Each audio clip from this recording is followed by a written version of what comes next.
to have to ask you to lead us in the pledge. Okay.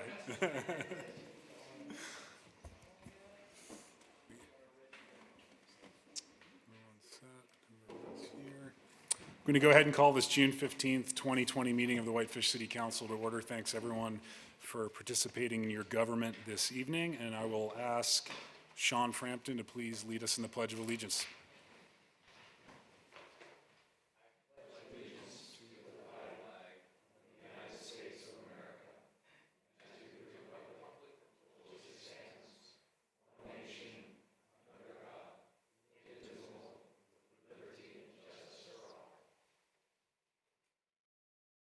Thanks very much, Sean.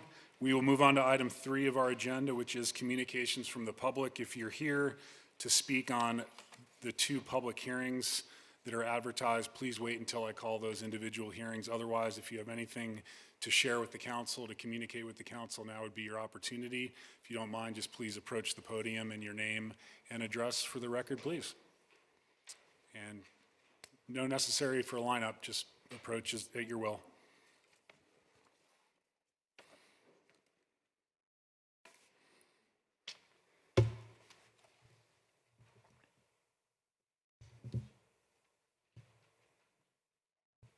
I am smiling behind the mask, Mr. Mayor, but Richard Hildner, 104, excuse me, 5th Street, Whitefish, Honorable Mayor and Council. When I departed Council on January, I reminded you that renaming Lost Coon Lake should become one of your highest priorities. Recent events bring a sense of urgency to this issue. The time for change is now. You will find some of my language offensive. I do. Given the historical context, there is no other option.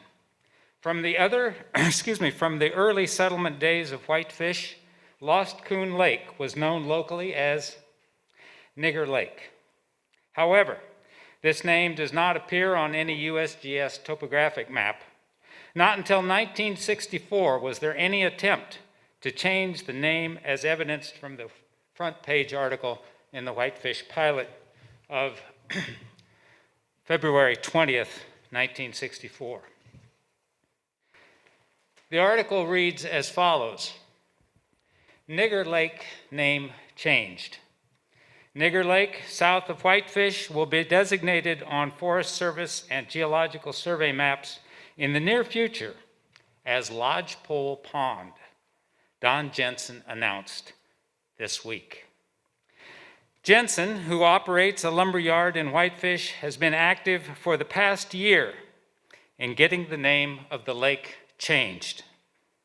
Actually, Jensen observed, the lake had no official name since it has been unnamed on official maps until now.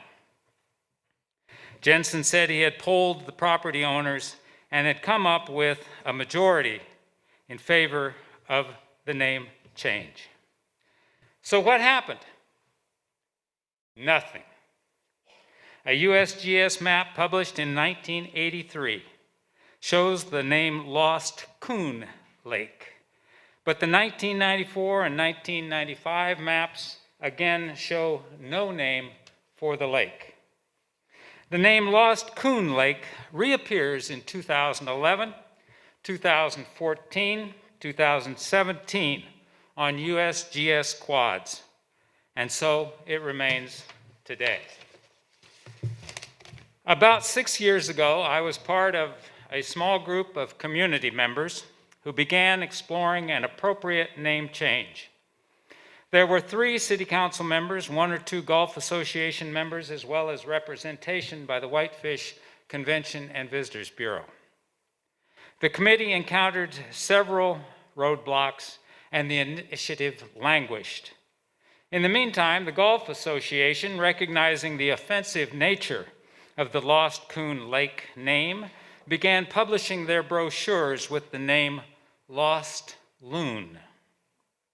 With that history behind us, now is the time to look forward and petition the State Board of Geographic Names for a name change. Concurrently, Lost Coon Trail, the name for the road near the lake, must also be changed. Now is the time for action in changing the names of Lost Coon and Lost Coon Trail. A resolution to do so by this council is urgently needed. Such action is consistent with the city's non-discrimination ordinance and rights what has too long been ignored. My recommendation to you is to seriously consider Lodgepole Pine and Lodgepole Trail as appropriate name changes as suggested by Mr. Jensen in 1964. These place names are not found anywhere in the state of Montana. It's my intention to try and stick around this evening for councilor comments and look forward to hearing your favorable response. As always, thank you for your time and attention to this matter. I urge you to take action and do what is right in this case. Thank you. Thanks very much, Richard. Who's next?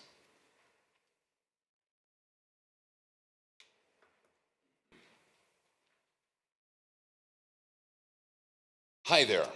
My name is Dave Van Kleist. I've been a resident of Whitefish for about 5 years. My daughter, some of you may know, Erica Van Kleist. We are a musical family. I am, always was, and always will be a musician, a singer, and a voice. I was a professional talk show host, narrator, etc., etc. I received my broadcaster's license in 1979, and I was staff announcer for an ABC affiliate back east in New Haven, Connecticut, WTNH Channel 8. And then I went to WFSB Channel 3 for a number of years. In 1995, I became a talk show host on WATR, Waterbury, Connecticut. I also married my wife, now deceased, Joyce Riley. She was a medical malpractice legal consultant and an expert witness. We both poured through documents at the Houston Law Library for weeks, pulling up page by page congressional records, Senate reports, after-action reports from the first Gulf War. We were both co-spokespersons for the American Gulf War Veterans Association, and we both testified before the Presidential Commission on Gulf War Illness in February of 1996. I was deputized as a major by Sheriff Richard Mack in the Constitutional Sheriff's Department. I received a Voice of Freedom Award back in 2006 by the Freedom Law School, one of only two universities that actually teach the Constitution. In the years that I was a radio talk show host on the GCN radio network, we co-produced 4 documentary films of some very politically charged information. The documents that we referred to when we testified before the Presidential Commission were congressional records, Senate reports, after-action reports. We had gone through the pages on microfiche and printed out every single page of these documents, one of which is entitled COINTELPRO, the counterintelligence program of the CIA. This was a 2,000-page, 3-volume document. We printed them out page by page, and we put them into mass production. And that was just one of several documents. When we both testified before the Presidential Commission, it's rather curious that our testimony was deleted from the record. The reason being, we had named names, gave times, gave places, and the documents that we held and presented to the members of the panel, some of those members were actually on the commissions that had produced these documents. Now, the reason I'm telling you all this, I just want you to know that I haven't fallen off of a turnip truck. I have very good reason to know what I know and believe what I believe. A good friend of mine was Ted Gunderson. He was bureau chief of the FBI for the Houston and San Francisco offices. And again, I only want to give you a little bit of my background so you know that I'm not making this stuff up and pulling it out of well, you know what I'm saying. There are 2 different things that are pressing this community right now. One is the issue with the COVID-19. And the other issue is the division that we're beginning to see here in this sleepy little town of Whitefish. And I'm here to tell you that both of these issues have been brewing for quite some time. This is deliberate. This is what I call and what I see as chemical and psychological warfare. Now, the reason I say this, and I'll deal with these two issues as briefly as I can. I know there are a lot of people that want to speak, but you need to know the simple fact that these documents, these issues, have been ignored, ridiculed, discredited. They've been censored on YouTube. They've been shadow banned on Facebook. I mean, the information is out there. It's voluminous. It's irrefutable, and it's embarrassing that all of these documents are out there, but nobody wants to look at them. And what we're looking at right now, and I'm sure most of you will understand, that there is censorship going on Twitter, Facebook, YouTube, to make sure that you don't get the other side of the story. Now, like I said, we testified before the Presidential Commission. My friends were, I hung out with Ron Paul. I hung out with, I'm not even going to go into this. I'm not trying to impress anybody. What I'm here to say is that there is bad science right now being handed down, not just by the DNC, but by the GOP. This has got nothing to do with right versus left, conservative versus liberal. This is nonpartisan information. And unfortunately, most of Americans, and I would venture to guess that 95% of us in this room, a lot of us have never heard this information, and there's a reason for it. You know, if you have to make a decision based on information. If you can't make an informed decision without information.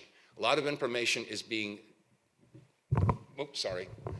it's being ignored. It's being censored.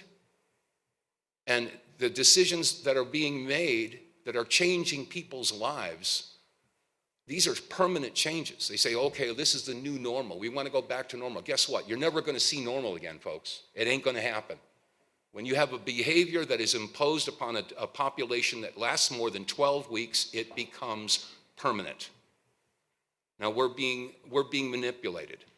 And there are forces going on behind the scenes. I mentioned the COINTELPRO document. This has to do with the CIA's involvement with infiltrating different groups, no matter what your group is, or no matter what your cause is. I don't care if you're anti-vax or pro-vax. I don't care if you're pro-choice, a pro-life. I don't care if you're a 9/11 truther or whatever. The point is that they infiltrate these groups, and if there is not an opposing group, they will create an opposing group. The object here is division, and we are being divided very, very stealthily and very, very subliminally. I want to share with you a couple of facts. 4 years ago, almost to the day, I believe it was on the 16th, yeah, and tomorrow it'll be the 4th anniversary of the 14th annual convention of the Hamas International Convention of North America. Nihad Awad, who is the leader of U.S. Hamas, stated, and I quote, that Black Lives Matter is our campaign. They have been creating a division, and it's not just them. There are many different factors at work here to create division in our community. And then Khalila Sabra, she was the Department of Justice Executive Office of Immigrant Review, and she also worked for the Department of Homeland Security. And she stated, and I quote, "We stage revolutions around the world. Why can't we stage one here in America?" I want you to think about that.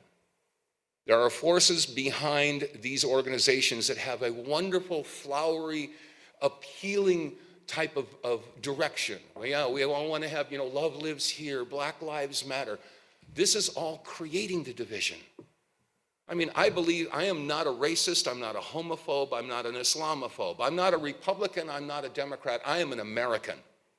And I have enough background to know what the heck I'm talking about. And I put myself into self-imposed hiatus 11 years ago because I went down the rabbit hole. I know what I'm talking about, and my heart is breaking because I'm watching events unfold that have been spelled out decades ago, and nobody's paying attention. And the ones that do look at some of this information, immediately you hear conspiracy theory, tinfoil hat, racist, hate speech. Every buzzword that you can think of to somehow derail or negate the words that are being spoken. We have to open our minds and open our hearts and understand that we are being manipulated. We're being manipulated with bad science. We're being manipulated with bizarre values and hypocrisy. We see it all over the place. And yes, there are false flags going on. We are being led down a garden path. And I am begging everybody to understand that, for instance, we've been having these demonstrations. Bless their heart, they've got their hearts in the right place.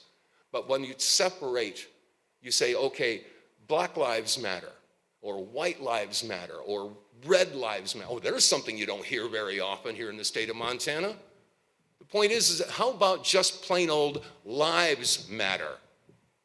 Because when you put a color in front of it, you become the racist. I posted that. I posted it on Facebook about 3 or 4 days ago. I said, Lives Matter. If you need a color, maybe you're the racist. I've had 21,000 shares and 900 comments. And what was interesting is that they were all positive. I was getting hearts and thumbs up and all kinds of positive comments. But the day before yesterday, all of a sudden, I start seeing all of these people putting up laughing. And I see all these little memes to create division. When somebody puts an idea out there that may derail an agenda, you become attacked.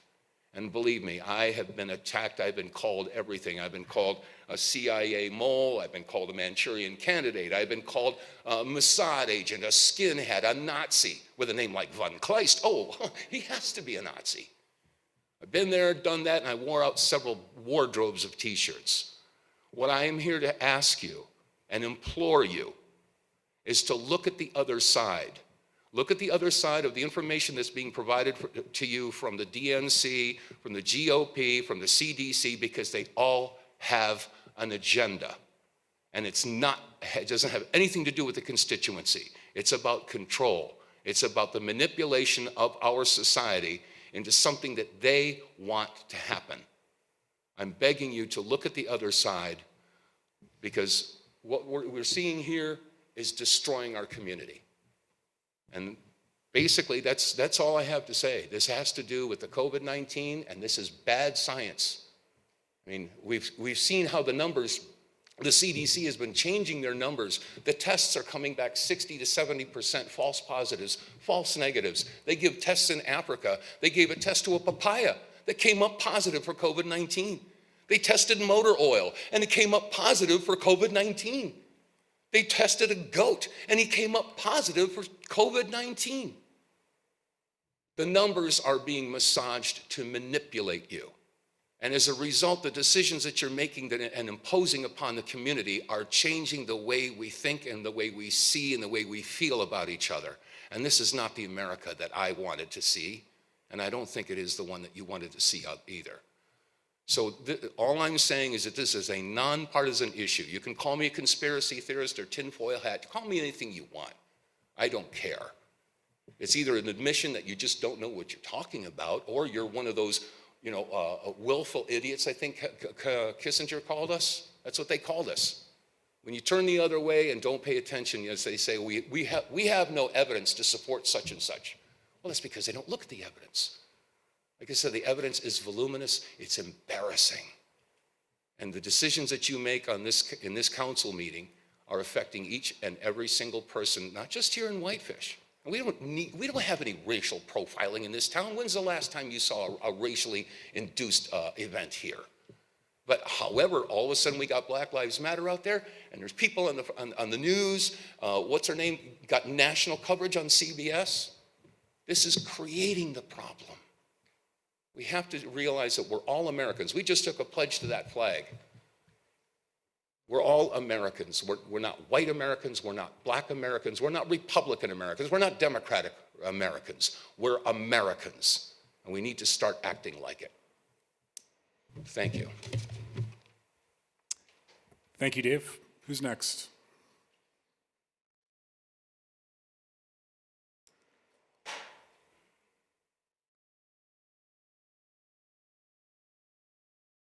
Hi, my name is Dennis B.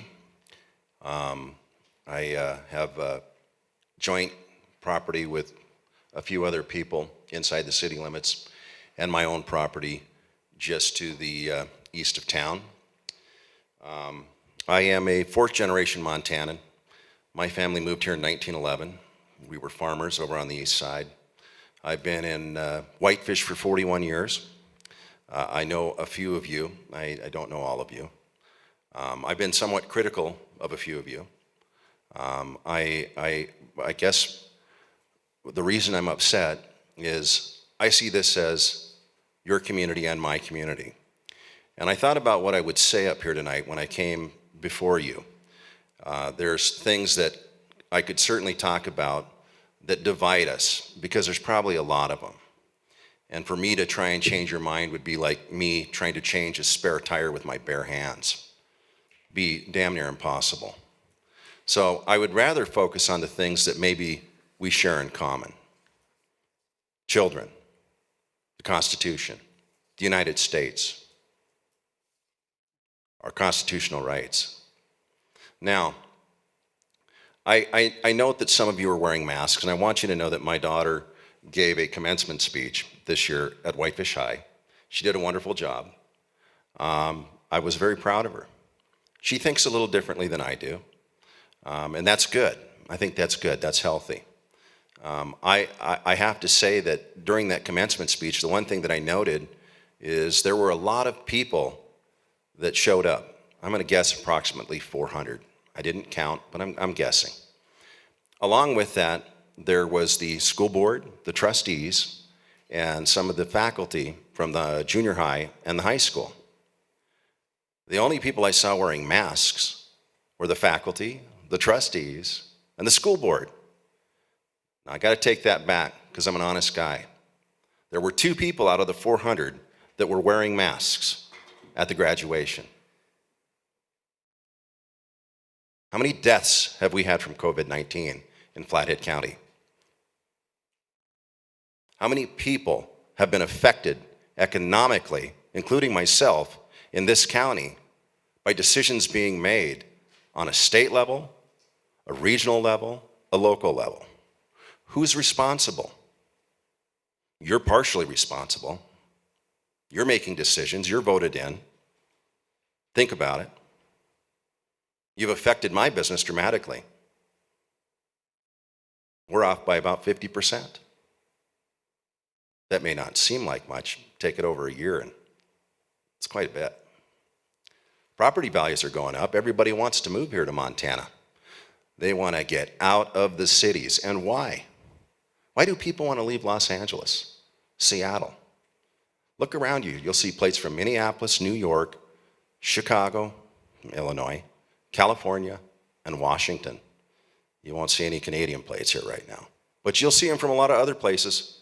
They want to run to Montana and buy property, and our values are going to go through the roof. And that part's good for me. But I sure hope they don't bring their values with them, or we'll be in the same boat that they're in right now. Maybe we should rope off a 2-section block in downtown Whitefish. We'll call it the WAZ. We got to wake up. I'm not going to get this thing too lengthy. The things that we do agree on, this is America. This is the United States of America.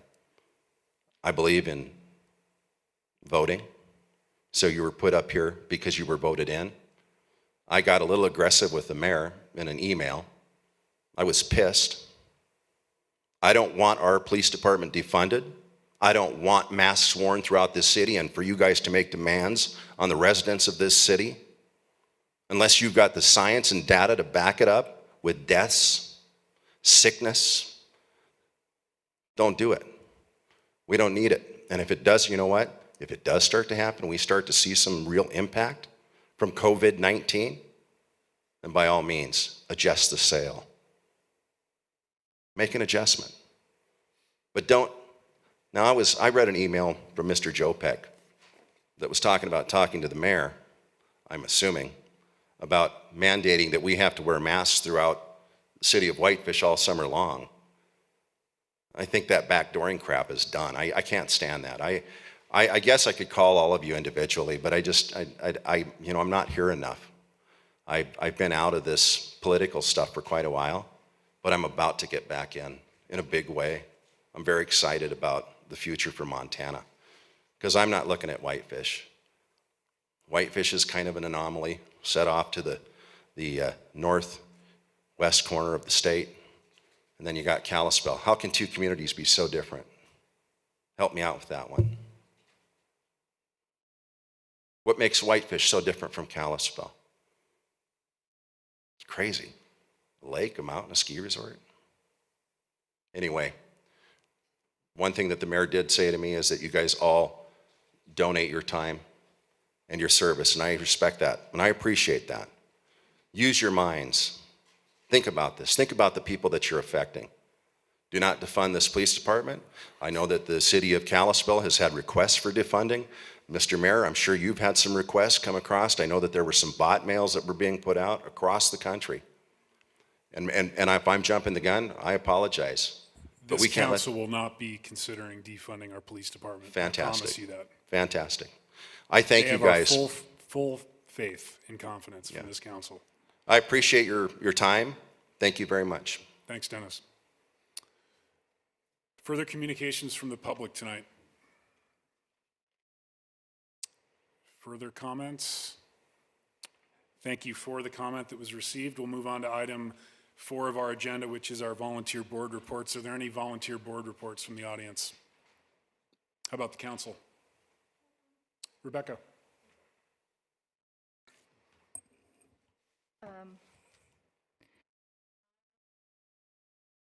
I went to the tree committee meeting, my favorite committee in the whole town, and I was on it years ago. So I did talk to Wendy earlier. This last meeting, we walked the State Park Road remodel and looked at all the trees that were being planted. We've lost a couple, maybe 13 trees. There was an over wide road accident. So we lost some down by the golf course, and then we lost 6 linden trees from the place over by the school that is being rebuilt now. So I talked to Wendy about making sure that they that our urban foresters get to walk the property before any development is done on a piece of property, because those are actually city trees. So both our Public Works Department and our Parks Department are working on making that happen as a condition from now on. And then the other thing I wanted to announce to the public is we have two ways that you can access our urban foresters and our arborists yourselves on your own property. One is if you have a tree that's in the boulevard, which is in the little grassy strip between your sidewalk and the road. They will come and help you with those trees. And then the other one is the right-of-way trees, which are 10 feet from the property, from the street property line into your property. They will, you can make an appointment and they'll come and work with you on your trees and maybe take things down or trim them as well. So some people don't know that. Anyways, it was delightful to see. We have 7,000 trees that we manage in the city. And so I know, I love it. I know it's kind of geeky, but I do love our trees. So I'm really happy to be back on it. Thank you. Thanks, Rebecca. Further volunteer board reports from the council. We'll move on to item 5 of our agenda, which is our consent agenda. Any changes or additions to the minutes from our June 1st meeting, or can I have a motion for approval, please? Mr. Mayor, I'll move to approve the consent agenda. Is there a second to the motion? I'll second. Seconded by Councilor Hennon. Further discussion? All those in favor, please raise your hand, and those opposed, like sign, and the motion does carry unanimously, Michelle, which brings us on to item 6 of our agenda. We do have 2 public hearings advertised for tonight. We will start with item 6A, which is consideration of approving the city manager's proposed budget as the fiscal year 2021 preliminary budget and setting the final public hearing on the capital improvement project and FY21 final budget for August 17th, 2020. Dana. Thank Good you. evening. Good evening. Good evening, Mayor Mulfeld and City Council. I'm happy to present you with the fiscal year 2021 proposed budget for your consideration and approval this evening. As you know, we've held 2 budget work sessions, and we are now requesting that the City Council adopt the proposed budget with changes included in the packet so that city operations can continue starting July 1st. With the economic impacts to our community from the COVID-19 pandemic, the proposed budget keeps property tax levies and assessments the same as the prior year with no budgeted increases. This year is a non-reappraisal year, so the growth of property tax revenue is limited to half the rate of inflation plus newly taxable property. Generally, our growth rate is in a non-reappraisal year is about 2 to 3%. But with the tax increment district sunset on July 15th of 2020, we will recognize a significant increase in our taxable value. Our mill value will increase from $26,877 to about $39,366. So without an increase to our property taxpayers, property tax revenue in the general fund, library fund, fire pension fund, and fire and ambulance fund will increase. There is an offset, however, in that property tax revenue in those funds is much smaller than the amount that we're going to lose from the tax increment fund. However, those monies were restricted for certain purposes. So resort tax is an area that we're all aware of that has been impacted by COVID-19, and we know that the future is still uncertain. Projections were developed with this in mind, and as a result, there is a decrease in revenue for FY21 of about $232,000. Unfortunately, that decrease was sizable enough that we're going to be using the water fund to cover a portion of the debt service for the Haskell Basin Conservation Easement bonds. Water rate revenue is a required secondary source of funds to secure that bond, and there are no projected increases due to that need for coverage. Furthermore, property tax relief in fiscal year 21 that is transferred from our resort tax fund to the general fund decreased by about $334,000.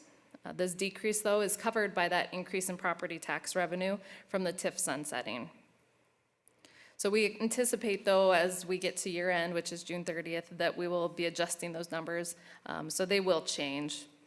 And we'll have a better idea as we come into July and August for the final budget adoption about how our resort tax really is going to be impacted. So during a recession that we're most definitely facing, cash reserves are really essential to maintaining our essential services for our citizens. And while a possible delay in collections in property taxes and other charges for services can be expected due to these uncertain economic times, we do anticipate increasing our cash reserves during fiscal year 21, which will help us prepare for fiscal year 22. I often like to say, and this is how we've kind of seen it, the city tends to be impacted by a recession about a year later compared to local businesses. And that has to do with the timing of our property tax collections, which is our main source of funding. Capital spending is proposed to increase about $10.5 million compared to FY 2020. But of course, this significant increase is well planned out as it includes the construction of our wastewater treatment plant and our water treatment plant expansion projects, both very large projects, but again, rates for those services are not being increased due to those increased costs that has already been addressed through prior rate studies. With a December to December consumer price index of 2.8%, and the taxable value increase being greater than 2%, city employees will receive a pay increase of 2% cost of living adjustment and a 2% step or longevity. So these rates were settled prior, obviously, to this recession, and they're included in our collective bargaining agreements with our 3 unions. And our policy has always been to provide non-union staff with the same wage adjustment. So while I know a 4% raise right now seems high during these difficult economic times, it's important to note that negotiating will be difficult if we were to try to negotiate a different rate increase because of this general fund increase in property taxes with our TIF sunsetting. However, I want you to be aware that our unions worked with us through the last recession, and they agreed to being held flat in 2011. So if next year does become more difficult for us, we're prepared to work with our unions, and I am confident that they would work with us to hold wages flat if needed. Insurance costs for medical insurance premiums increased 8% this year. A portion of that, about 2.5%, is due to COVID-19. We hope that in future years we'll see lower rate increases if those costs didn't come true with our pool. There are proposed staff increases we have one full-time police officer. We had budgeted a half year for that officer last year. This year, we're just increasing that 6 months. So really, it's not a new position, new FTE. It's just additional time that we'll have them during the fiscal year. We also have a position proposed to go to full-time from half-time or just over half-time for our front office customer service clerk to assist in enforcing our short-term rental requirements. I guess we'll have increased focus on enforcing those requirements. That also relieves some planning staff time, as we know that they have stayed busy throughout this entire COVID pandemic. And while a slowdown in commercial is likely, we do see residential continuing to be strong. The fire department part-time office manager is also being proposed to increase to full-time.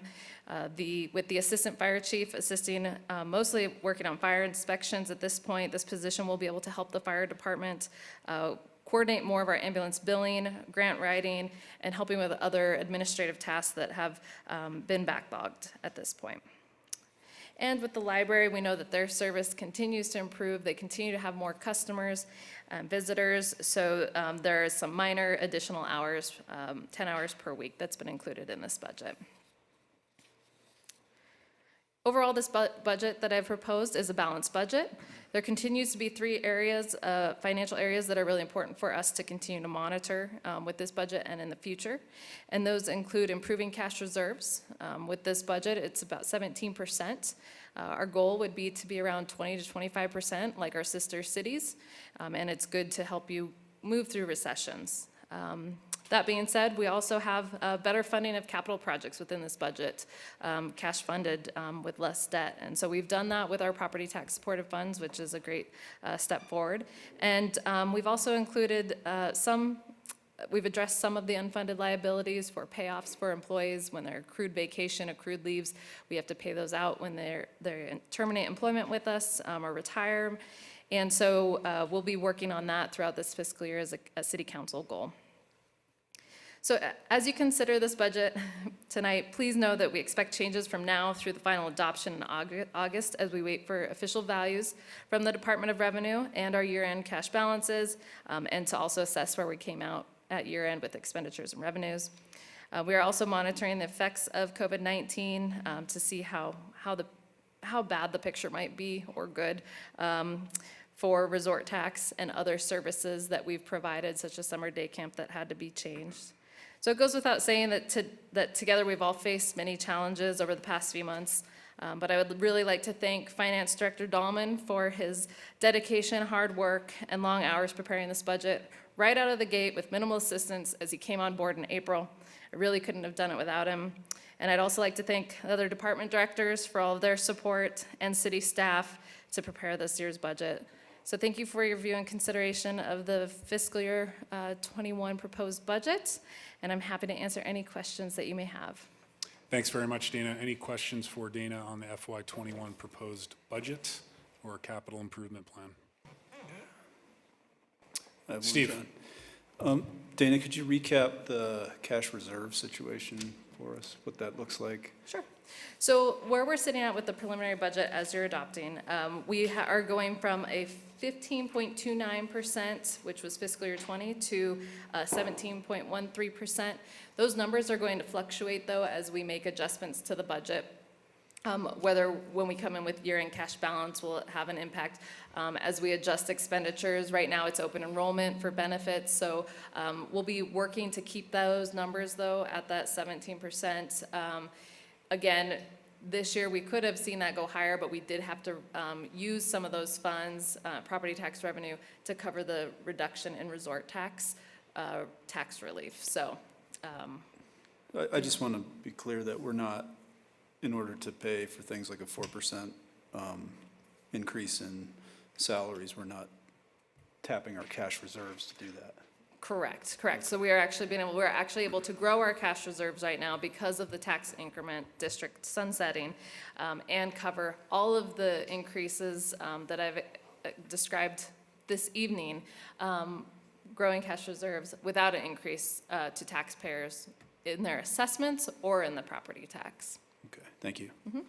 I want to applaud you, Dana, and all the directors, and of course, Chuck Stearns is in the audience, our former city manager. Back in 07, 08, I believe our cash reserves plummeted to about 1% to 2% of our total budget, and to see it set as a goal and a priority for this council years ago to realize now a 17% cash reserve is a big credit and testament to your leadership and the directors tightening their belts when they were asked to. So very much appreciate that, and I'm sure the public does as well. Dana, thank you. Further questions for Dana before I open the public hearing? We did advertise for a public hearing on item 6A, which is consideration of our FY21 preliminary budget. Are there any public comments this evening? And if you do, just your name and address for the record, please, when you approach the podium. Chuck.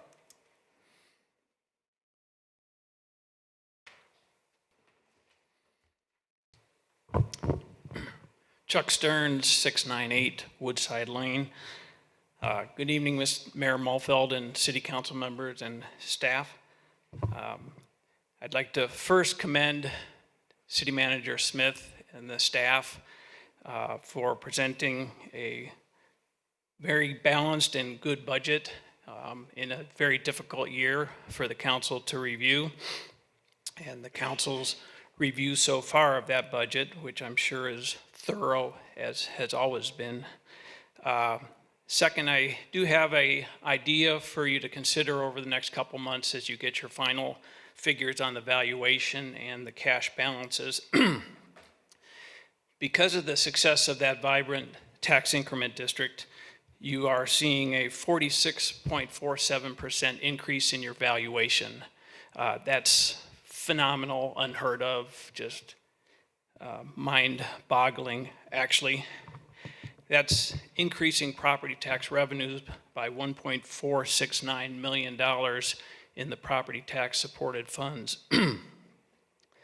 And as Dana, City Manager Smith said, a total mill value of $39,366, which I think was up from $26,000. So phenomenal growth because of the retirement of the tax increment district.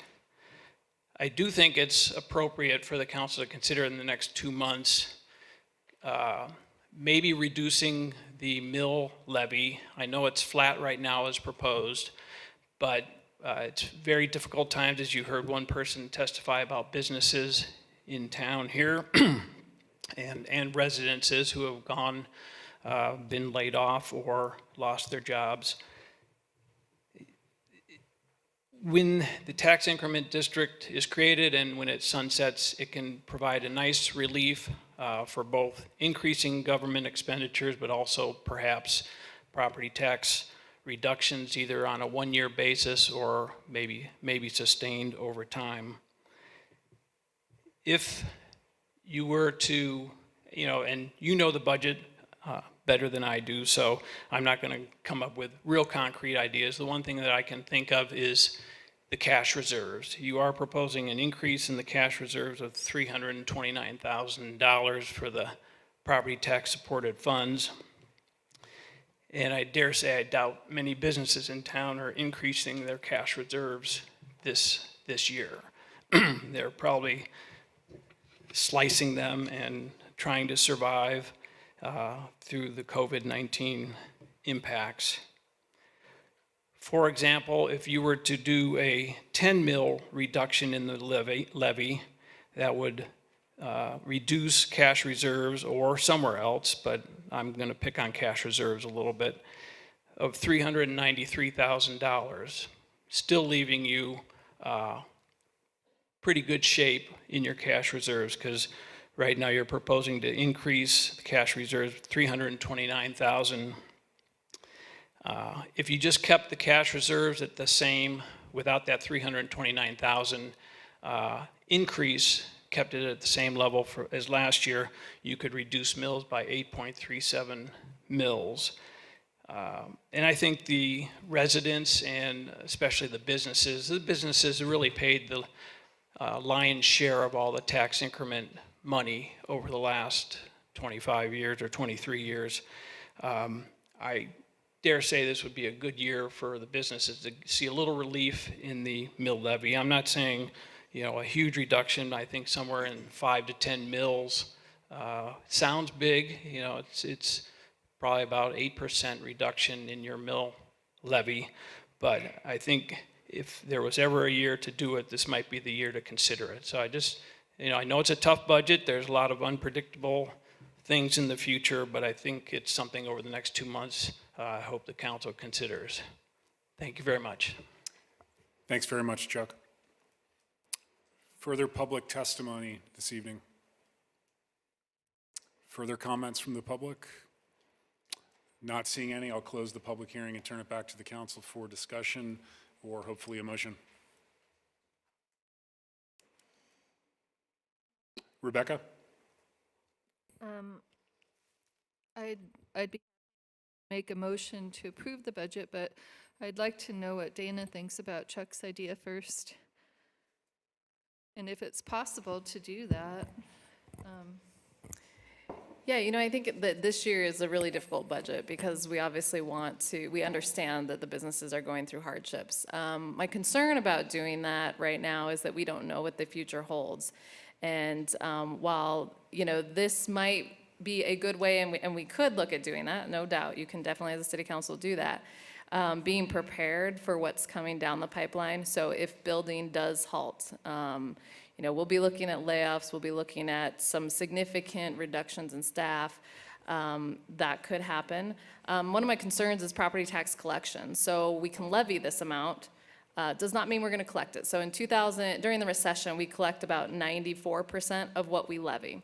So even though we're showing reserves growing by $300,000 or whatever it be, it's not on my top of my head, but the problem is, you know, you're not gonna actually probably collect all the property taxes that we're levying if we really are into a very deep recession. And so we're gonna see those collections go down. They are collectible later on, generally, and so you could look at doing that with the TIF relief, but our goal has always been to continue increasing cash reserves, and I felt that it was appropriate to keep property taxes flat. Next year, in fiscal year 22, will be a reappraisal year, and I think what you're gonna find is that the values of everybody's homes have gone up, and actually at that point, when their values go up, their property tax also would go up unless you give a decrease in mills. So it might be appropriate to do it that year. This year, it would hold it completely flat, but consider it next year for fiscal year 22. That's my opinion, but the council can request for me to reduce those, and you'd just be cutting into your cash reserves. Great, thanks, Tina. And now a motion? Okay, just kind of a question. Do we Sure. have to decide now on that, or can we?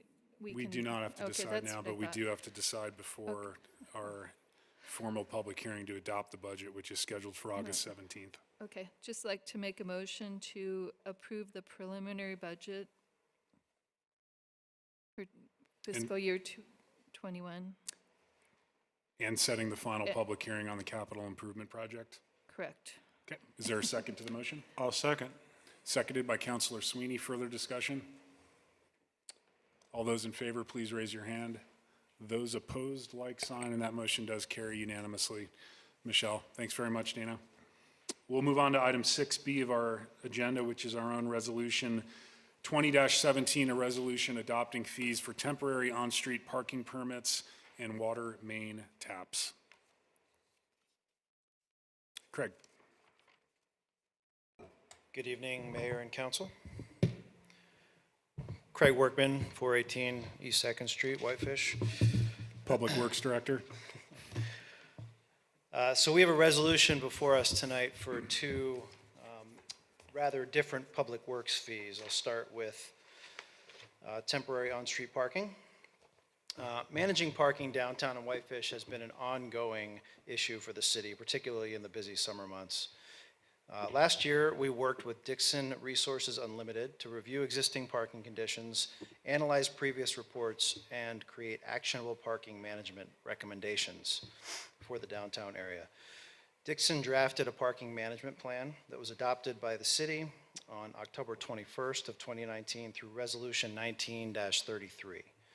Dixon's plan contains several recommendations for modifying, updating, and reworking current parking regulations. One of the recommendations was to control construction vehicle and equipment parking by requiring a new temporary on-street parking permit.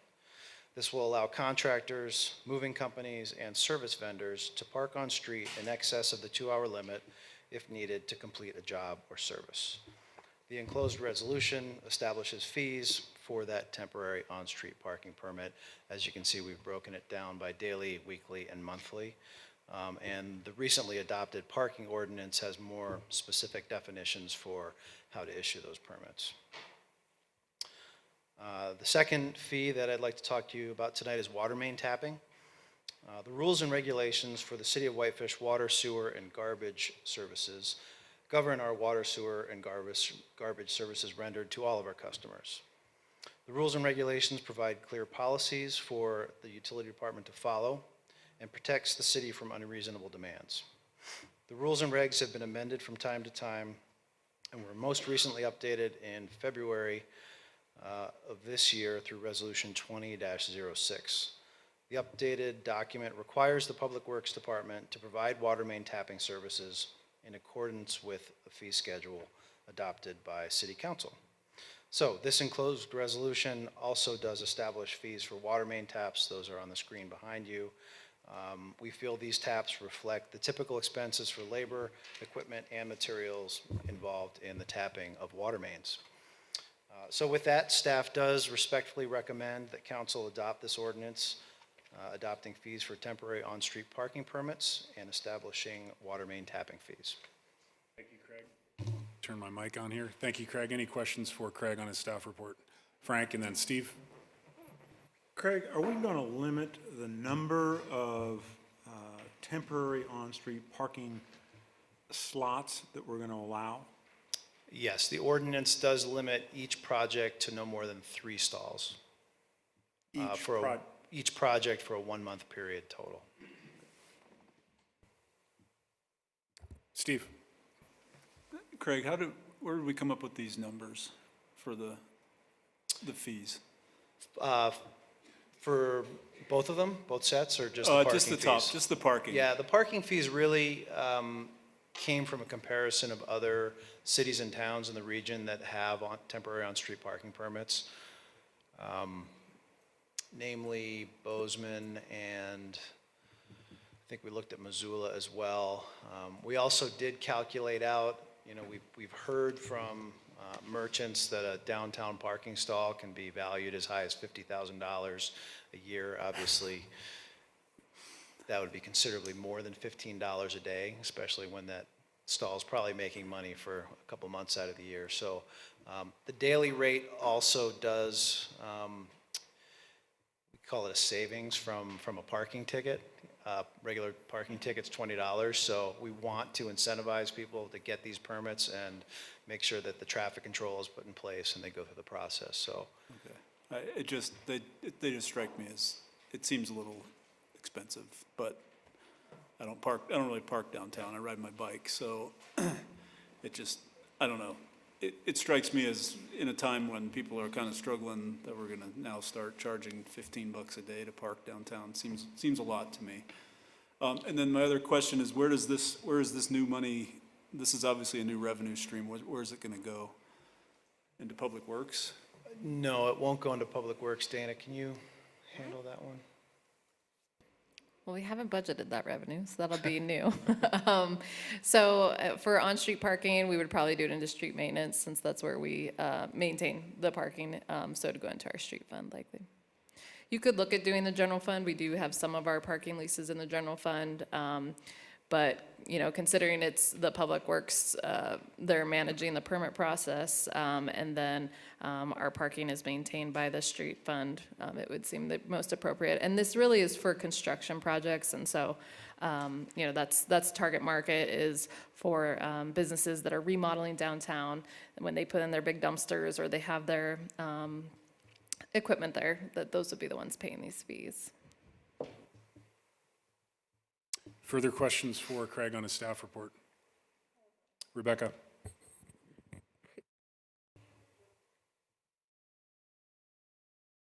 Could you just explain what water main tapping is? Is it with new construction and people are tying into our water? Yeah, correct. Anytime there's a new project or remodel that requires an upsize in a water service, the city crew goes out, with equipment and personnel and actually drills a hole into the water main and connects a line that then goes to that property. Yep. And that's typically oversighted by the contractor's plumber, correct? Correct, yes.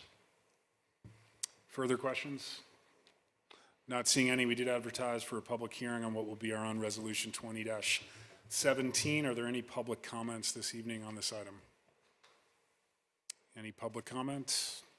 Go ahead and close the public hearing and turn it back to the council for a motion. I'd make a Andy. motion, Mr. Mayor, that we adopt resolution number 20-17, a resolution adopting fees for temporary on-street parking permits and water main taps. Is there a second to the motion? I'll second. Seconded by Councilor Hennan. Andy, would you like to speak to your motion? No comment. Yep. Further discussion from the council?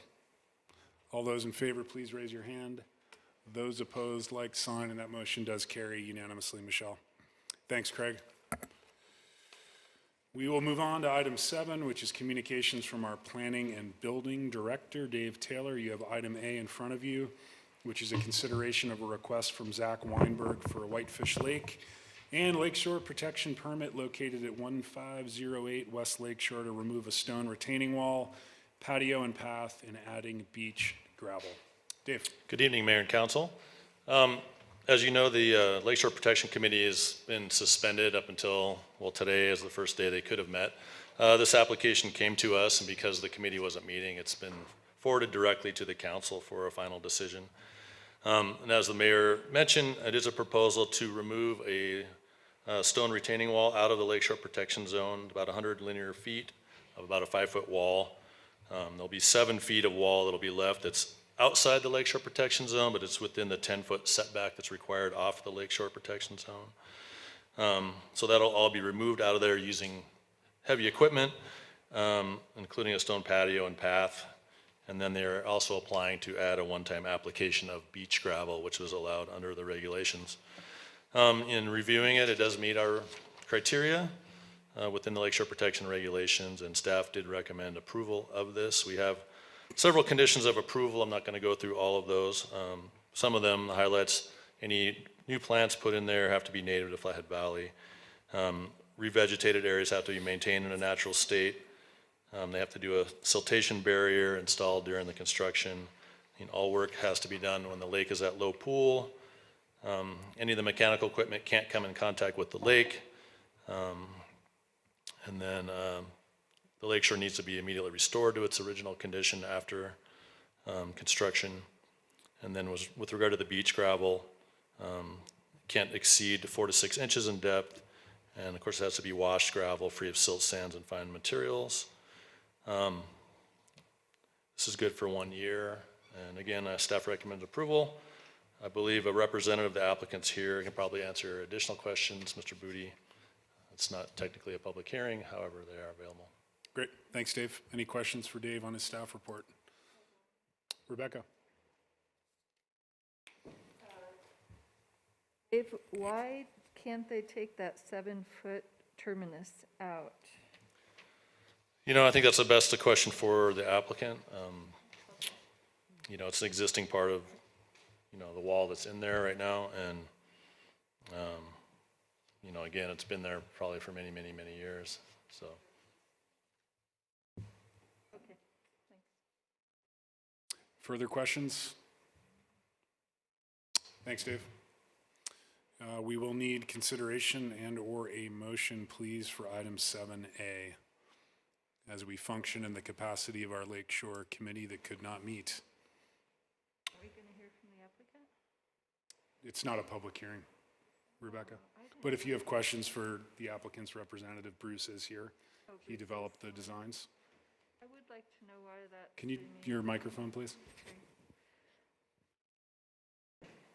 Bruce, do you mind coming to the podium? Oh, I'm sorry. I hope this is on. Hi there, I'm Kate Walker. I work with Bruce in his office. I am the landscape architect that submitted these plans for review. The 7 feet, linear feet that is on the north side of the wall, or on the north end of the wall, is being maintained to keep the existing trees in place. We cannot adjust the grade in order to accommodate keeping those trees without keeping that portion of the wall. Okay. So that's why we had proposed that. Any other questions I could answer for you? Any questions for the applicant's representative? No, thanks though. Thank you. Appreciate it. Rebecca, yes, please. Okay, I'll make a motion. Sorry, masks are hard to get used to approve the Lakeshore permit. Let's see. WLP 20-W10 with conditions. Thanks, Rebecca. Is there a second to the motion? I'll second. Seconded by Councilor Sweeney. Further discussion on the motion? Just feels like it's going to improve the whole site. So even though there hasn't been a lot of review by the Lakeshore Protection Committee, I think it'll be fine. Thanks, Rebecca. All those in favor of the motion, please raise your hand. Those opposed, like sign, and that carries unanimously as well. Michelle, thanks, Dave. And we will stay with Dave and move on to item 7B, which is a consideration of a determination of exemption hearing request from Kelly Lab located at 777 Dakota Avenue, and this appears on page 226 of your packet. Dave. Good evening again. So this is a sort of a unique situation that you guys probably haven't seen, maybe Andy has in the past somewhere, but subdivision exemptions are something where someone is doing something to their platted property that doesn't need to go through our subdivision process. And there's certain things like family transfers, agricultural land splits over a certain amount of acreage, and then boundary line adjustments of common boundary lines that are exempt, and the city of Whitefish gets the application, we review it, we sign off on it, and then we send it to Flathead County with a sheet that they then know that we're okay with it, and then they can sign off on it and get the plat recorded. In this situation, we had an application for a boundary line adjustment, and when we reviewed it, we basically came up with the determination that it was an attempt to evade our subdivision requirements. And the reason why we did that, I'll go through that in a minute, but because we recommended denial of that and we notified the county also put together a letter of denial, and our code outlines a process wherein if something like that is denied, that they can request a hearing within 30 days to the city council, and then you guys get to review that, and the applicant can make their case and present evidence on why they believe it's not an evasion. And so just a little bit of background, kind of covered some of this stuff. So basically, one of the primary reasons for denial is if the applicant appears to be trying to avoid our subdivision requirements, and that would require going through a preliminary plat and then coming back for a final plat, and then any improvements that are required under our city subdivision regulations. Typically, if someone's doing a subdivision, there's a requirement for infrastructure improvements, street improvements. We also have parkland dedication, and then our Legacy Homes program requirements also kick in.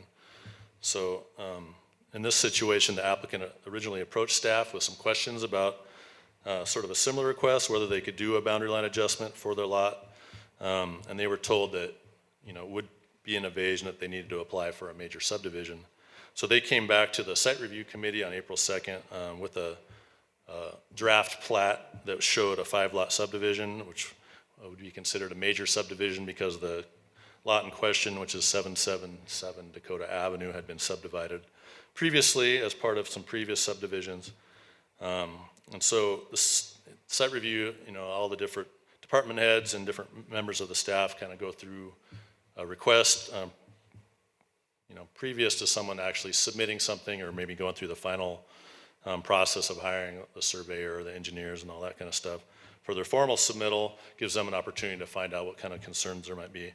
So at that meeting, they were informed that the transportation would require Marina Crest Lane to be extended to the east of the property to fulfill our transportation plan, and then additional right-of-way would be required along Dakota Avenue, so it would be the full 60-foot right-of-way, which is a city standard. And then a sidewalk would be to be built along Dakota or cash in lieu provided. And then, of course, the parkland requirement, dedication or cash in lieu. And then the Legacy Homes Program requirement, which would be deed restricted housing or cash in lieu for that. They didn't seem particularly happy with all those requirements. Obviously, most of that stuff costs a lot of money. And so, not very long after that, they re-inquired about doing a boundary line adjustment, and we informed them that they could apply for that, but we would likely consider that an invasion, depending on how it was organized or if they reconfigured it. And so they did submit an application for a boundary line adjustment on April 24th. It was a different configuration that's in the packet before you. It did not contain any relocation of common boundary lines, which is one of the standards of a boundary line adjustment is supposed to be an adjustment of common boundary lines.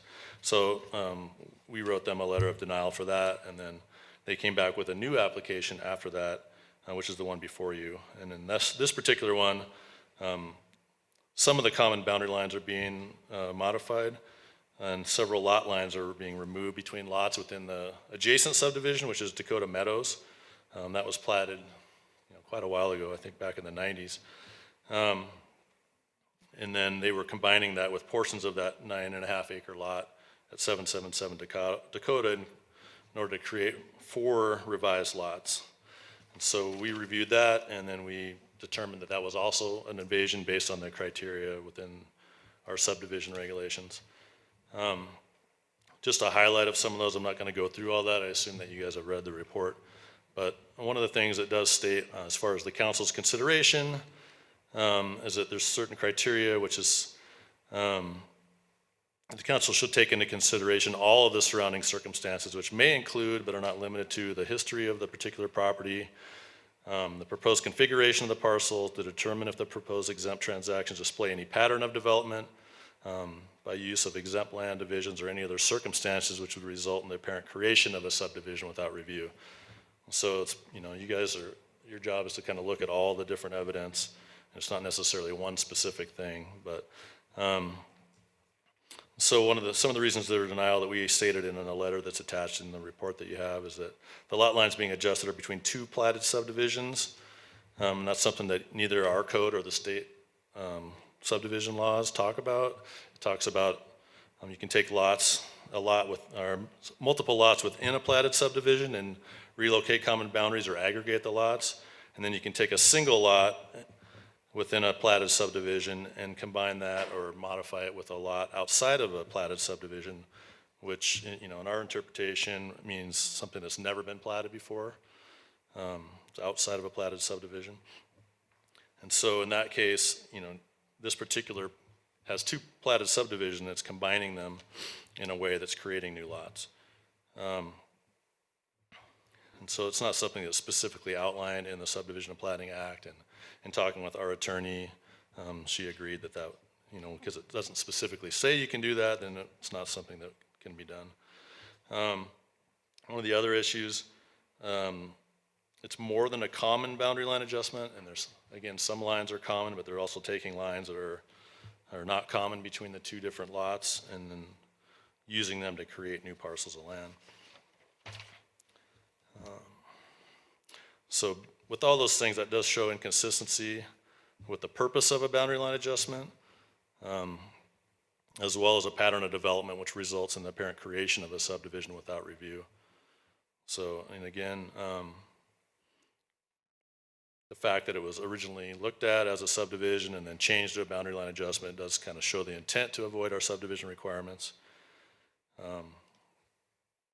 And then additionally, it's obvious that these lots are being created to be saleable out of some existing lots on a different subdivision that haven't been sold for a long time in order to create a subdivision without having to pay for public improvements, parks, or affordable housing. So again, we have a process for creating new lots for sale. It's called subdivision and enables us to make sure that infrastructure is necessary. In this situation, the lots that are being created it's WR2 zoning, which those lots that are laid out in the proposal could be further subdivided, which is something that if that was done, we'd have no way to make sure that the transportation grid in there or the utilities would be, able to be put in there in a way that could properly service those lots. They did talk about potentially having some sort of covenant that would prohibit them from being future subdivided, but we've never seen a copy of that. And even if those were in place, that still wouldn't necessarily mean that it wasn't an attempt to evade our subdivision requirements. So all in all, staff does recommend that you review these things, look at the evidence, hear the applicant if they have additional evidence to present on why it's not, and then we believe it should be denied as a boundary line adjustment. Do you have any questions for me? Thanks, Dave. Any questions for Dave on his staff report? Councilor Davis. Could you recap again the improvements that would have been required if this does go through subdivision? Yeah, so one of the requirements would be Marina Crest Drive. Right now it currently goes to a cul-de-sac dead end, and then there's some property that was set aside for a future right-of-way that would connect to Marina Crest and all the way over to Wisconsin Avenue. So they would be required to, improve that with the street and sidewalks, connect that street to a through street. And then Dakota Avenue is... A portion of which was developed as part of the Glades, correct? The quarry, excuse me. Yeah, the quarry is running theirs the other direction out to that end, yep. So it would meet up with that road to create a through street, which is part of our transportation plan. And then Dakota Avenue, I think it's only 50 feet wide, and all of our standards are that right-of-ways be 60 feet wide, and so a portion of Dakota Avenue would need to be included in that, and then obviously sidewalks along Dakota Avenue are one of our requirements. Often people choose to pay cash in lieu if it doesn't connect to another sidewalk, but it's for a future improvement, and the city keeps that money and then eventually builds those sidewalks when the funds get big enough. And then finally, parkland dedication. They would either have to create a park on the property, so that's something that goes to the park committee, and they would review that, decide if they want to park there or if they'd rather just have the cash in lieu. And then with our Legacy Homes program, there's a 20% requirement that they would either have to pay a cash in lieu or build one unit of affordable housing. Do you know approximately when the Dakota Meadows subdivision was originally done?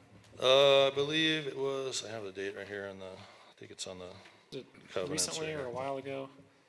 2006. What of those improvements would have been required at the time, or all of them? For that Dakota Meadows? If it was presented as it's laid out in this? You mean if it was included with the Dakota Meadows Yeah, if originally? all of the additional land was included in the original subdivision as it's presented now, would all of those improvements been required at the time? I'm not sure about Marina Crest at the time, but I think that, in general, we did require an adjacent subdivision. I don't know when that was done, but we did require them to stub it out and put a cul-de-sac in there, so I'm sure that would have been required, depending on the density of that. The layout, may have been different, but, we obviously, with Dakota Meadows, we required them to build the road and put sidewalks in and do all those things, yep. Dave, I had a question follow-up to Ben's question.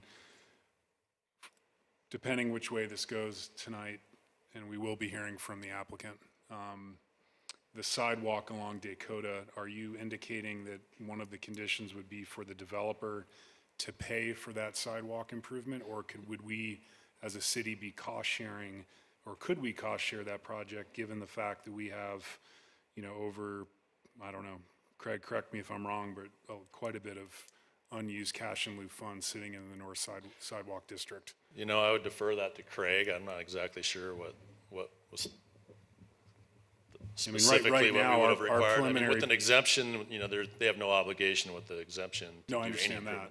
improvement. With our preliminary budget indicates we have over $104,000 in that North District fund that we could technically cost share or assist the developer with. Yeah, the way the engineering standards read is that the developer would be responsible for that sidewalk extension. We, of course, do have cash in lieu from other projects that other, subdivisions have contributed to that fund in the North District, so there is cash available and, at the council's will, could be dedicated to this project. But the way that the standards read, it is the developer's responsibility to extend that utility to the property line, to the edge of the property line. Depending how this goes tonight, and maybe this is a question for Angie, but could we motion to the effect that we would cost share that sidewalk improvement with the developer?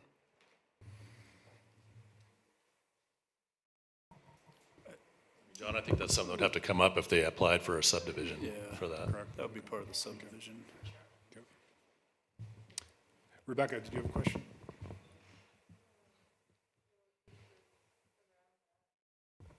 Microphone, please. Well, if we did that, would it be setting a precedent that other people could demand?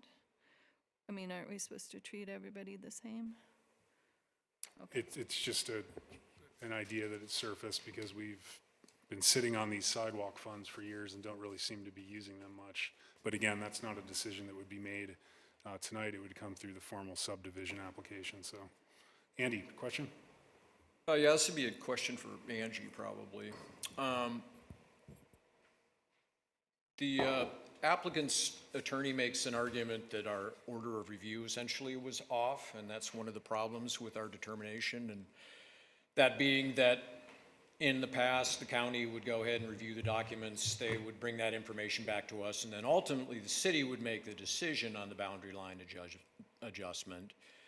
And I know that ordinance is very old and was written long before we had electronic access to county records, and that's why we did it that way. And now that we have access to county records, we can just go on there and look and do the research ourselves. So is there any validity in that argument that the order that we did things in and the county was supposed to decide first and then we get to decide? Is there any water in that boat? I mean, well, from my viewpoint, you know, the city looked at it, the county looked at it, we both denied it.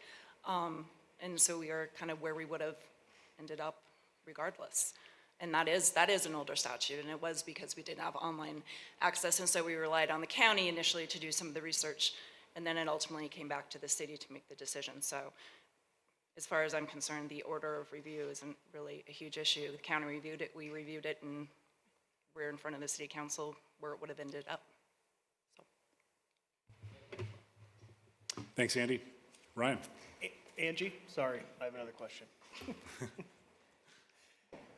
In that same vein as Andy's question, the applicant's attorney makes another claim that the planning director didn't have the authority to make the determination on whether the exemption was an attempt to evade subdivision review. Mm-hmm. Is there merit to that argument, do you think? Just let me grab something really quick.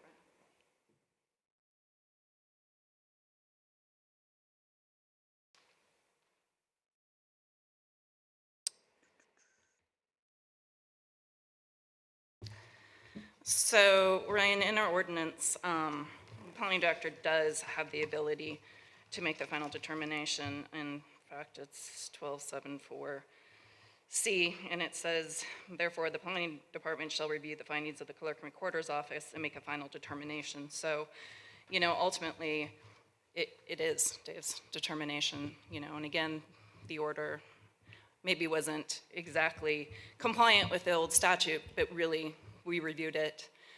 The clerk and recorder reviewed it. Dave made a decision, and now you folks are looking at it in response to his determination. Thank you. Councilor Cornell. Dave, I have a couple questions for you. The first one is, we don't see a lot of boundary line adjustments, but the ones that we do see, do they usually accompany a subdivision like this? You know, typically it's because if someone's built an encroachment on a neighboring property, and so they work out a deal where someone buys a portion of the neighboring property, they change their boundary line between two lots, they change a common boundary. That's typically the type of boundary line adjustments we see. What we review them for is make sure that, you know, all the buildings, existing buildings still meet the required setbacks and things like that. And so, or the lot widths meet our code. And so we, you know, every one of those comes to us first, and then we send it to the county with our determination. So regardless of how the code may read through ancient times, the process has always been that it comes to our department first, we review it, and then we send something to the county of whether or not it's approved or not. But this is bare land, this is not a boundary adjustment between Yeah, one of those lots, yeah, these lots are not developed currently, but you know, it happens sometimes too, where someone will buy a portion of the neighbor's lot or whatever, so. Okay. Are these people buying a portion of their neighbor's lot? I don't believe so. I believe they own all or they have a contract on all the lots in question. Okay, and if we go against your recommendation here, then we're not likely to ever get the or where we don't have any leverage to build out that street that goes from Wisconsin over to Dakota. Nope. And then that's like the narrowest part of Dakota down there with no sidewalk.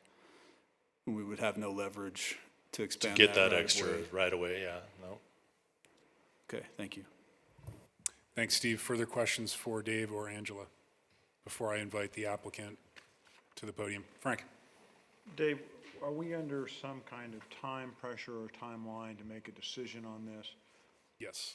Yeah, I think so. It says within 30 days, the council shall meet and make a decision. So. Okay, I didn't realize where we were. Thank you. I believe if we waited till the next meeting, Frank, we'd be at 32 days, which is why it's in front of us this evening. So, not seeing any more questions. Courtney, Kelly, do you have anything to add? Please approach the podium and just your name and address for the record, please, Courtney. And then Sean, if you had anything to contribute, you're certainly welcome as well. Thank you. Good evening, Mayor Mulfield and councilors. My name is Courtney Labs.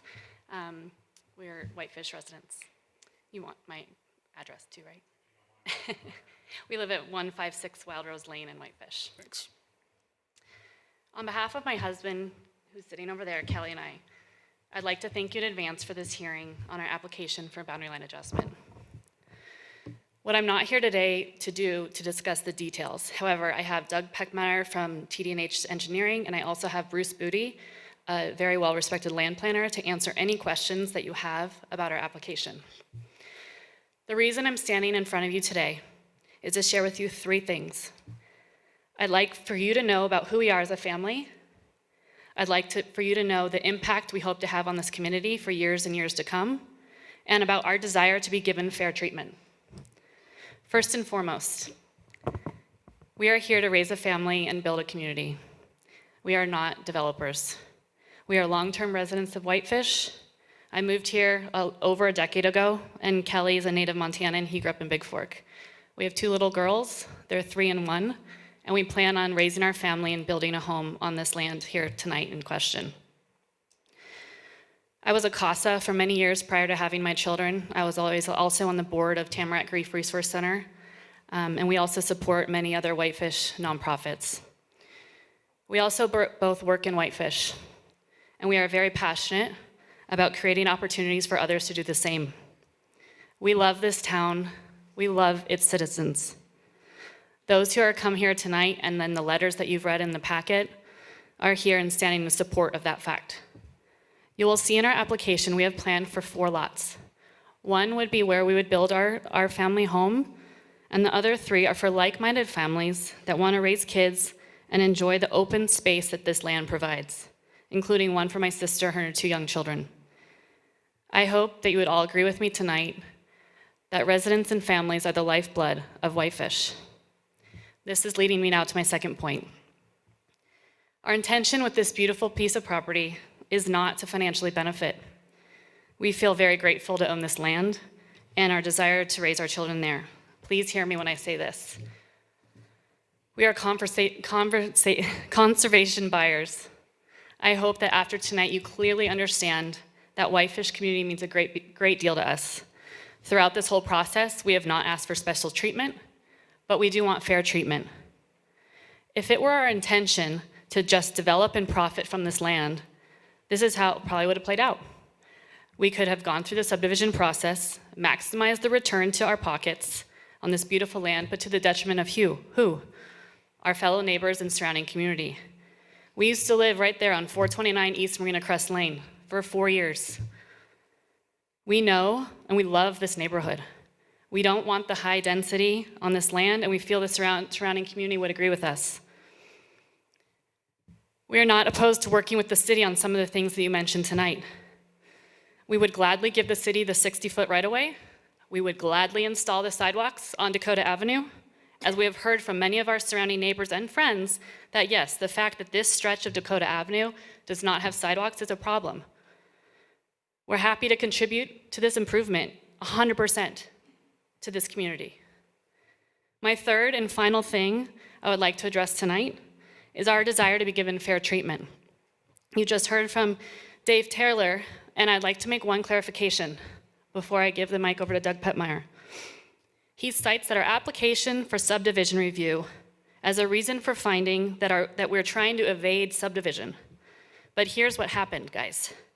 In fact, the staff in their report, they did concede that we first went to city and we talked to them about a boundary line adjustment. In his report, he mentioned that we were likely told that we would not be approved. However, that was not the case. We were flat out told, no, it cannot happen. So, we're not developers. We took the staff's word for it, and at the time, we truly believed subdivision was our only option in order for me to build a house next to my sister and 2 other families. We would have not done that site review meeting, but for the city's initial remark. Again, we're just private landowners, we're not developers, and we took the city's word at face value. Also, I think something that Dave Taylor mentioned was cost about the subdivision requirements. It's actually more for us to buy those 4 Dakota Meadows lots and do the boundary line adjustment. We are not wanting to go around city standards. However, after further diligence with Bruce Booty, who's here tonight, Doug Petmeyer, Rick Swan, who's a surveyor who's here tonight, and even the plat room supervisor from the county, they all maintained that this was a valid and legal boundary line adjustment. If you have 2 legal and viable options available to you as a property owner, how can you deem it an evasion if you choose the one that is best suited for your family and the surrounding neighborhood? Guys, at the end of the day, we just want a fair shake. We've been told from experts that others have been able to record similar BLAs in the past, and now we're being told it's illegal, and we can't do that. We're also being told this application is being denied based on protective covenants that in reality do not exist, and I'll let Doug speak to that. But all in all, we're looking for a fair shake, and we're looking to be treated like other citizens of Whitefish. We absolutely have nothing to hide, and we welcome any questions you have for our family. Anything else that we need to bring to your attention or to help make your decision, we are happy to provide. I hope that now you have a much more accurate view of who we are, and I would like to pass the torch to Doug, who will move on to the details of why we feel this application for subdivision exemption was never fairly reviewed. I respectfully thank you for listening to us and taking this opportunity to ensure that the citizens of Whitefish are given fair and equal treatment. Thank you. Thanks, Courtney. Doug. Doug Petmeyer, TD&H Engineering, 450 Corporate Drive, Kalispell. So as Courtney mentioned, I just wanted to provide a couple of clarifications on some of the more detailed parts of the boundary line adjustment. So I think the first and probably the most important piece is what you guys started to talk about is these are 2 subdivisions that have already been through the process. They were reviewed at the time. Dakota Meadows was in 2007. Subdivision number 195 was in 2000. So when those pieces went through this process, they were reviewed per city standard, subdivision regs, water, sewers, streets, all that, and they were required to comply with what was required at that time. The reason these exemptions are in place is so when people come back through and if they want to make a boundary line adjustment, such as the labs are wanting to do, that they are not required to go back through the subdivision process, that they're not subject to yet another set of standards or upgrades, those kinds of things. So that's one of the reasons that this exemption is in place. The other thing is, I don't know if you guys noticed, but there are 5 lots, and we're actually going down to 4 lots. So again, we're not creating any lots, we're actually reducing the number of lots. So really that's, I think the biggest point. There's 3 other points that I'd like to clarify. One of them was the CC&Rs. Those were included in your packet, they're stamped draft. Those don't exist, they were not recorded with the final plat. They don't apply to this property. We had a title company research it, we researched it, they are not on record. We've seen this before where draft covenants are prepared and they just never get recorded. So I think this is probably that case. So if anyone can find a recorded copy, I would agree with what staff had said that would be applicable, but these are not applicable to this piece of property. The other comment that was made was you can't do a BLA basically between two platted subdivisions. In fact, there is no stipulation in the Montana Subdivision and Platting Act that prohibits this. We met with the plat room. They actually provided 5 copies pretty quickly of BLAs between 2 platted subdivisions, one being on Dakota Avenue. So it can be done, it has been done for years and years. The third point that I would like to clarify was the denial. Yes, we got a denial letter from the county. The reason we submitted it to the county was we wanted them to be able to review it and get their opinion on it and be able to ask them questions. When we submitted it, we then followed back up, because if you read the letter, they denied it solely on the denial letter from city staff. We met with the plat room and we met with the county surveyor, and they both said they would approve this if it was in the county, because in the county you do not have to have a municipality sign off on it. They see nothing wrong. They do not determine or do not view this as an evasion of subdivision. So again, we've reviewed this from all the surveying requirements. The plat room agrees with that as well. The county surveyor agrees with that. But again, with the way that this works, they will not sign off on it until the city of Whitefish does. So, but that was the only reason why we submitted that. It was not, they said they agreed, they just upheld the denial from staff. So, other than that, Bruce is available as well for any questions you guys might have in terms of zoning regulations and how these lots meet that, or if you guys have any questions for me. Okay. Thanks, Doug. Oh, one other point of clarification, the Dakota Ave is actually a 60-foot right-of-way for a portion, and then it just, it reduces down, but it's actually a declared portion of city street. So there is 60 feet out there, and in talking with the labs, that is something that we'd be willing to dedicate that portion, because obviously the road's sitting there right now. So there's an easement there in place. It would just be transferring that over to right-of-way. So I don't see that as being a hurdle to get 60 feet of right-of-way eventually on all the way up Dakota. So, but I'm available. Rick Swan, our surveyor, is available as well. Thanks, Doug. Thanks for your time. Appreciate it. You too. Sean. Good evening, Council. Sean Frampton, Frampton Purdy Law Firm, 530 West 19th Street. So I was going to say everything Doug said, but he stole it from me. So, yeah. So I'm sure you're going to be pleased not to hear from me, but I just wanted to comment on 2 things really quickly. One is just that it's just an issue of statutory interpretation. I wish it said very clearly between 2 platted subdivisions, but it doesn't. I think you kind of have to look at the purpose of the exemptions, and that is that if you have a bare piece of land, you're going to divide it up. You got to make sure it complies, and both parcels have already done that. They've already been through the process. The city has already stamped them. So the question is it allowed under the statute? That's kind of why we went to the surveyor, the county surveyor, and in the plat room, and kind of got it's a no-brainer situation. So I was disappointed to see the letter from the county that denied, but they didn't have any findings of why they denied. They just said, the city denied, therefore we deny too. Go to the city and find out. So that's kind of what that first argument in my letter is addressing. Like, I'm not so sure. I think there's a little bit of the jumping of the gun by the city, and the county really never found any reasons why this is an evasion, and it's just entirely inconsistent with what they told us on the phone. But I do want to just then hit on the procedure since it was brought up twice. I don't know if this is archaic or not, but what I know that your regulation says is that prior to the submittal to the Flathead County Clerk, it shall be submitted to the planning director for only 2 things: complying with Whitefish zoning jurisdiction regulations and applicable development standards. So there were no violations of those 2 things. Like Mr. Taylor didn't find any of those. It's just the new regulations and the contributions like the sidewalks and roads. But those 2 things, there were nothing found. So in that sense, it should have been signed off, because that was the scope of what I believe the planning director had the right to do. Once it was signed off, then it goes to the clerk, and under subsection D says, if the clerk and recorder makes no findings or determination that it's an evasion, the instrument is eligible for recording, and the city really doesn't get to say anything besides what those two things were, which were compliance with zoning jurisdiction regulations and applicable development standards. But if they were to find evasion, then it goes back to you guys for the hearing.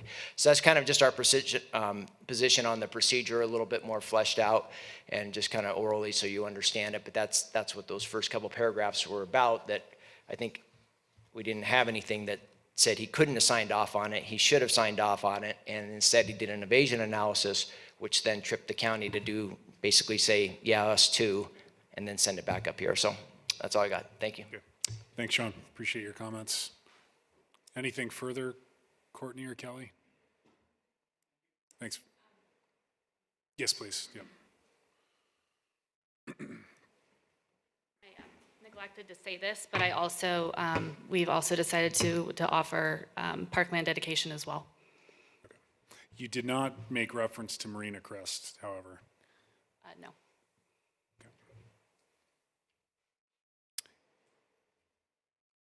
Angie, Dave, any follow-up based on the communications we listened to?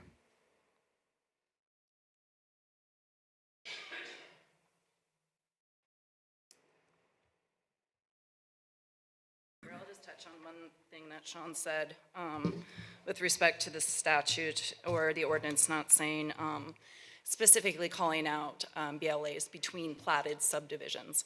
I understand his point there, but I also don't think you can read into the statute what is not there. And there's some, case law in Montana that basically says we narrowly construe exceptions and you can't put words in the legislature's mouth.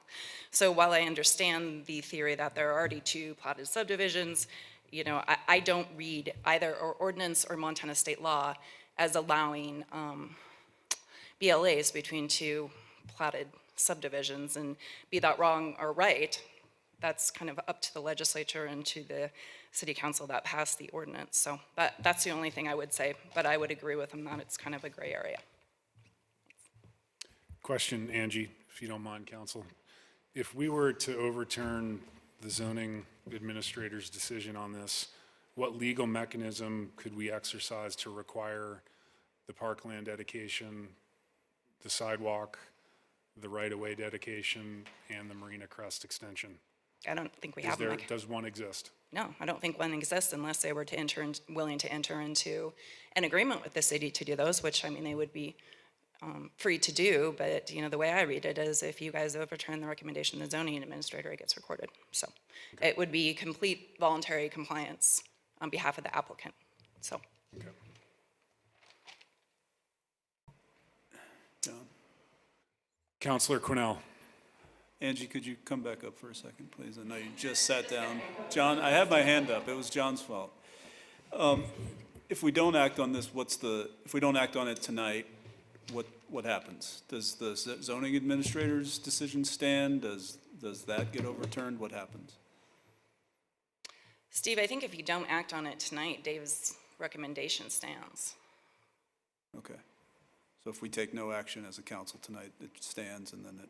I suppose the applicant could agree if you guys wanted to defer a decision to waive the 30 days, but I think it probably stands. Okay, thank you. You're welcome. Anyone else while I'm up here? Okay. Further questions for Angie or Dave? Frank.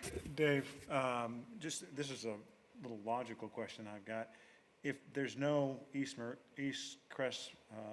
Marina East Crest Lane, what access does Lot 4 have to public right-of-way, if any?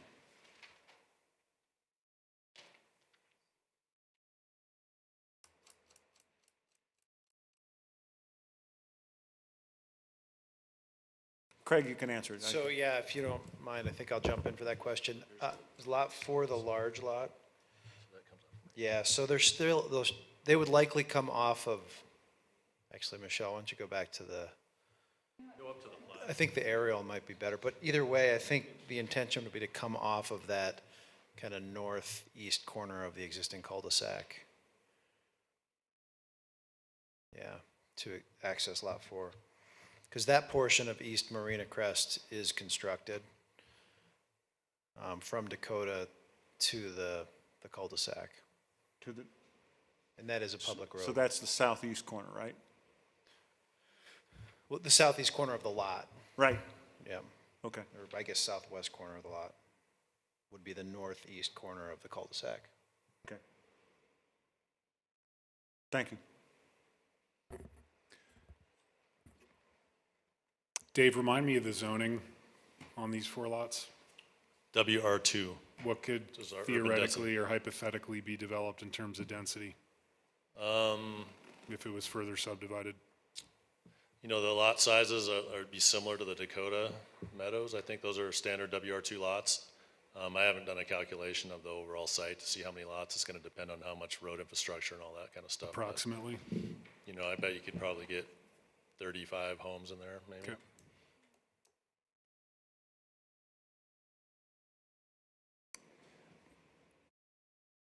Mr. Mayor, I got another question. Councilor Sweeney, sorry. If they do a boundary line adjustment, if we were to allow that, without anything more, would there be any way to restrict what I might otherwise do on each of those lots to one single-family home or anything else? No, I mean, you know, they talked about the potential of having some covenants on those 4 lots that would allow, you know, prohibit them from being future subdivided. They never provided a copy of anything to me. The way I understood it from the site review, that may have been a condition of the seller, that they not be further subdivided.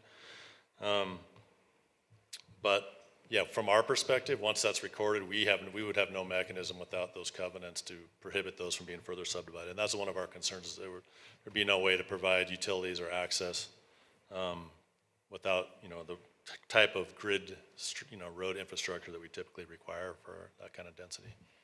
Okay. Great, thank you. Can I speak to that for a second, Frank? I'll acknowledge you, Kelly. Yeah, if you don't mind, just approach the podium, name and address, please. I'm at 156, what are we, Wild Rose? To address that. If you don't mind, do you mind speaking into the mic just so it's recorded? Yep, you bet. 2 things. One, I'm unclear how today's decision, whether or not we can have a boundary line adjustment, should be affected by what could be done down the road. It's legal or it's not. But the bigger thing here is we've actually placed restrictive covenants on this already. We have placed a deed restriction on 777 Dakota for a maximum of 8 lots. So that does handle all the future subdivision that you're concerned about.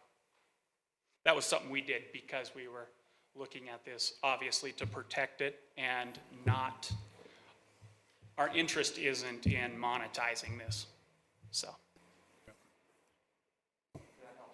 Thanks, Kelly. Kelly, do you mind if I ask you a question? Yep. If you just go back to the mic so we can get your answer on recorded.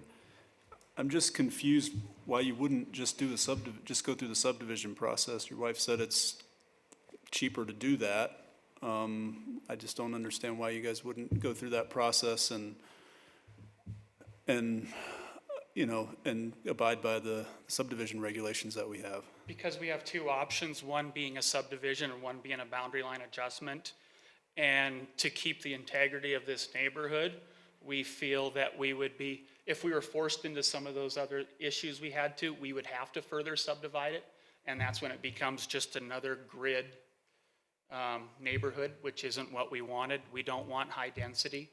So this allows us to keep open space and what we consider one of the most beautiful areas in the town. How deeply did you explore the subdivision regulations in terms of what would be required of you? I'm a little confused. When we were told we couldn't do the boundary line adjustment, when I first went in and talked to the planning department, and I think that's what they addressed on, then we went to the site review, so we are aware of what would be required. And yes, we could do all those things. We could maximize lots. We could pay for all those things, and you offset that through development. That's not what we want. So given that legally there's a boundary line adjustment there, we would choose that. Okay, thanks. Anything else? Well, I mean, it just confuses me that you're saying that you're restricting it to 8 lots now. It's subdivided into 4 lots as it is, and you're wanting to maintain the open space. It seems to me like our subdivision regulations would allow you to do 8 lots and still monetize it. I don't do the pencil stuff, but it seems like that might be possible. We want 4. We're shrinking the 5 lots down to 4. Okay, but you just said that you put a restrictive covenant to limit it to 8, Yep. so, Yeah, that exists, so you guys don't have to worry about a ton of future development. okay, thank you. What's that, Dave? Thanks, Kelly. Doug, I'll acknowledge you.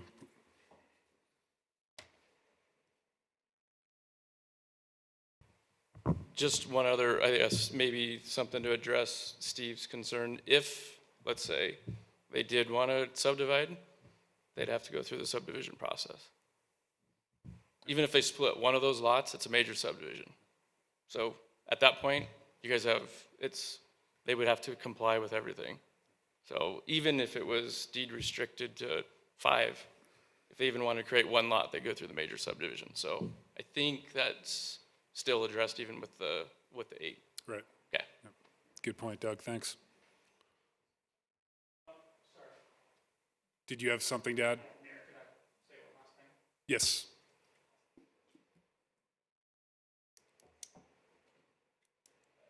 One other thing we'd be willing to do if it's in the best interest of everyone, and we're fine with that. Again, this shows that we're not looking to monetize or we're not developing. We would further deed restrict it. I have no problem further deed restricting it to 4 lots. We're not developers. We're not looking to develop. Yeah. It's a legacy play for us. And Kelly, I'll just cut to the chase here. The big dilemma you're facing, and I respect what you're wanting to do with this property. I live just a few blocks to the south. Andy lives across the street. It's a beautiful piece of property. No one wants to see 35 to 40 homes be developed on this land, and that's the big dilemma I think we're facing as a council. As much as I like what you're proposing, we also have adopted standards and plans, for example, our transportation plan that does call for this council and future councils to see through to fruition our east-west connections. And that's the reality, and that's what we're faced with dealing with. And so it's philosophically, I'm a bit, it's a tough one. But that is the hang-up from your perspective in terms of seeing that improvement through Marina Crest. You'd have to monetize and further subdivide. Correct. In order to recoup those funds. Recoup those costs. Yep. Okay. Have you put any dollar amount to that road reconstruction, or Doug, have you? That road's about $170,000. Okay.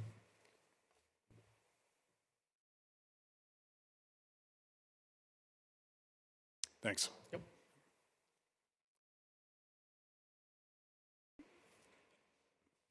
Mr. Mayor, I have a Frank. question. Yep. Is there, one of the reasons we would need the extension of Marina Crest would be if there was substantial, I think I have it on, substantial development on that parcel. Without that substantial development of those parcels, or at any point, the query is, do we need that section of road? And maybe that's a bigger question than we need, but it seems to me that the whole point of having that east-west grid in that particular point is predicated in part about the densities that could otherwise go on this parcel of ground and needing access for those vehicles. If we've got 4 lots with 4 homes, that need may or may not be there. And if it's deed restricted forever for that,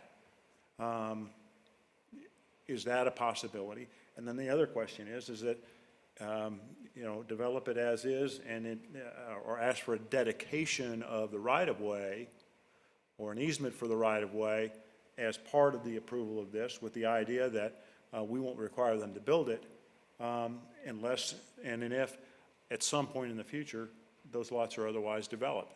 I'm trying to come up with, because I agree with you. I think we prefer that. Yeah, I'm sorry. Kelly, I'll acknowledge you in a second. Frank, are you done with your thought? Kelly? The city owns that piece, that is a dedicated road. Thanks.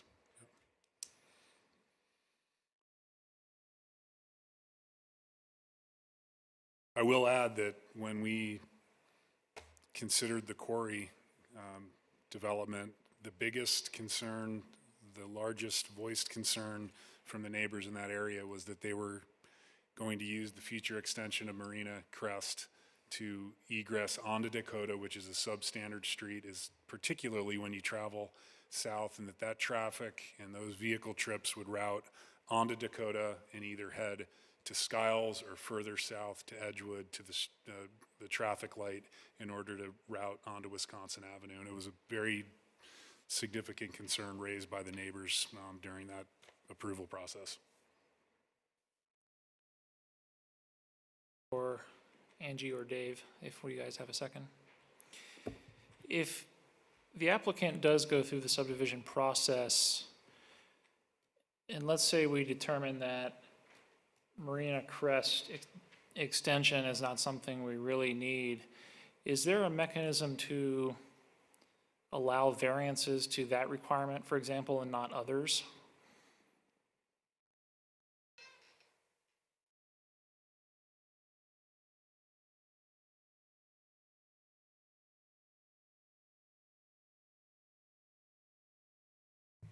So there are two different processes. The variance to a subdivision code requires a pretty specific argument of need or hardship. The deviation process through the engineering standard doesn't require quite the same effort. But yeah, those processes do exist for both. That's it, thank you. Rebecca?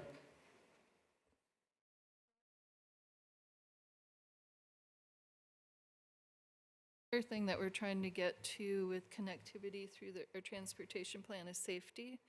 So I was on the Wisconsin Avenue corridor plan, and that's one street. And so if we had this connection over to Dakota, it's another way to egress if there were any issues like wildfires or explosions or anything like that too.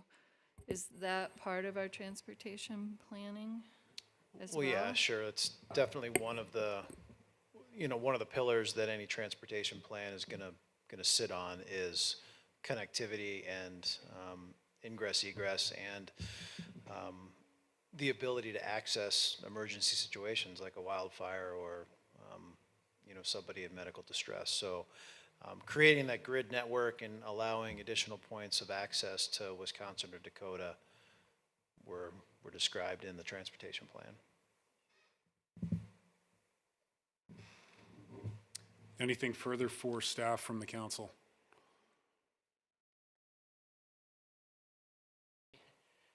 Yes, Your Honor, ma'am, you recognize? Sean, I recognize you. I did call you, Your Honor. So I was just talking to Angie, and I think and I talked to Kelly, and you guys have 30 days to act, but I guess it's our right, and Angie agrees that it's our right, but I think we'd waive for 30 days. The clients agree to give maybe us in the planning department a chance to talk things through. But I think, and Angie agrees, I think as well that it'd be nice to hear the positions of the council members and just hold on the vote so that everybody knows going forward, if that's acceptable to you. And I see Angie nodding her head. Thanks, Sean. That was actually going to be my suggestion of the council, if we have the agreement from the developer or the applicant to defer 30 days if it's amenable to them. It sounds like it is. Excuse me, Steve? No, okay.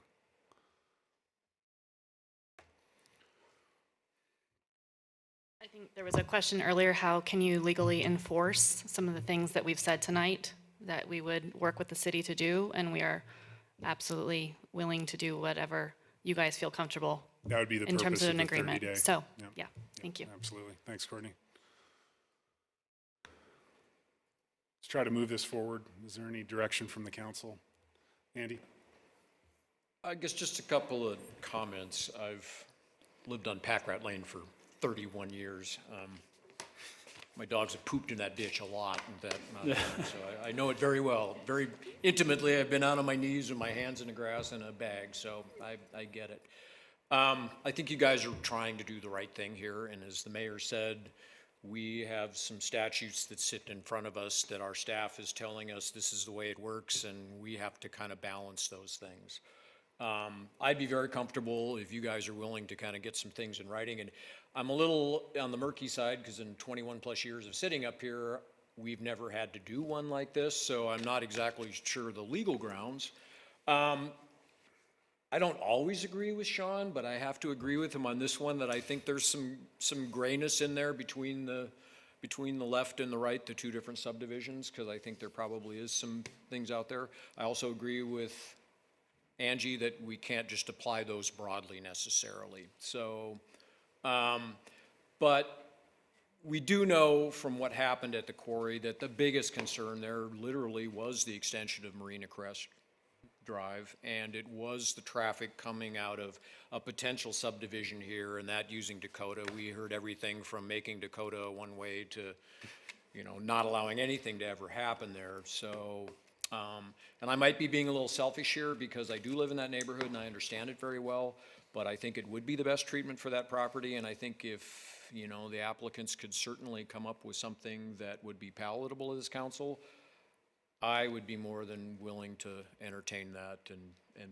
at least give it a consideration. But if, we need a few more days to do that. So that's my personal spin, so. Yep. Further comments from the council? Rebecca? So I think you might have a conflict, Andy, just because you live right next door. I don't think he does because he doesn't have a financial conflict. He doesn't have a financial stake in the outcome. I think I probably know it better than anybody sitting up here because I live right there, but it affects me economically about that much. So no, I have no conflict. Okay. So Rebecca, a conflict of interest is only when the outcome of a decision financially benefits one of us. Andy certainly doesn't have a financial stake in the outcome of this project, therefore he doesn't have a conflict of interest. And that's how we carry ourselves here. Okay. At this point, I would deny. My decision would be to deny because I really trust our planning and building process. Let's see if we get a second to that. Is that a formal motion? No, we're not doing a motion tonight. Well, you just said you would motion to deny. Well, I thought we were just talking about what we were going to do so they could have a 30-day extension. Okay. Aren't we doing that? We're going to listen to each of the individual counselors right now. Okay, so so the things that we would be giving up are a connection between. This is so wild to watch this unfold, but anyways, it's a small town.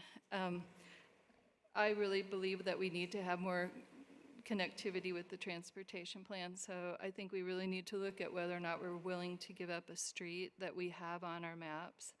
I like the surety that comes with the subdivision process so that everybody that goes through that process has to be held to the same standards. And during that process, all the things that work within the bigger neighborhood are looked at as well. So sometimes we have people that come in with projects that are never completed, but we've given them permission to do something. They sell it to someone else, and then everything changes from what we thought was going to happen. So I'm uncomfortable with the deal-making kind of aspect of this process, but I understand why we're here, and I'm hoping that in the next 30 days, a really great solution will come for you because your neighbors love you, and that's a really nice thing to see. Okay.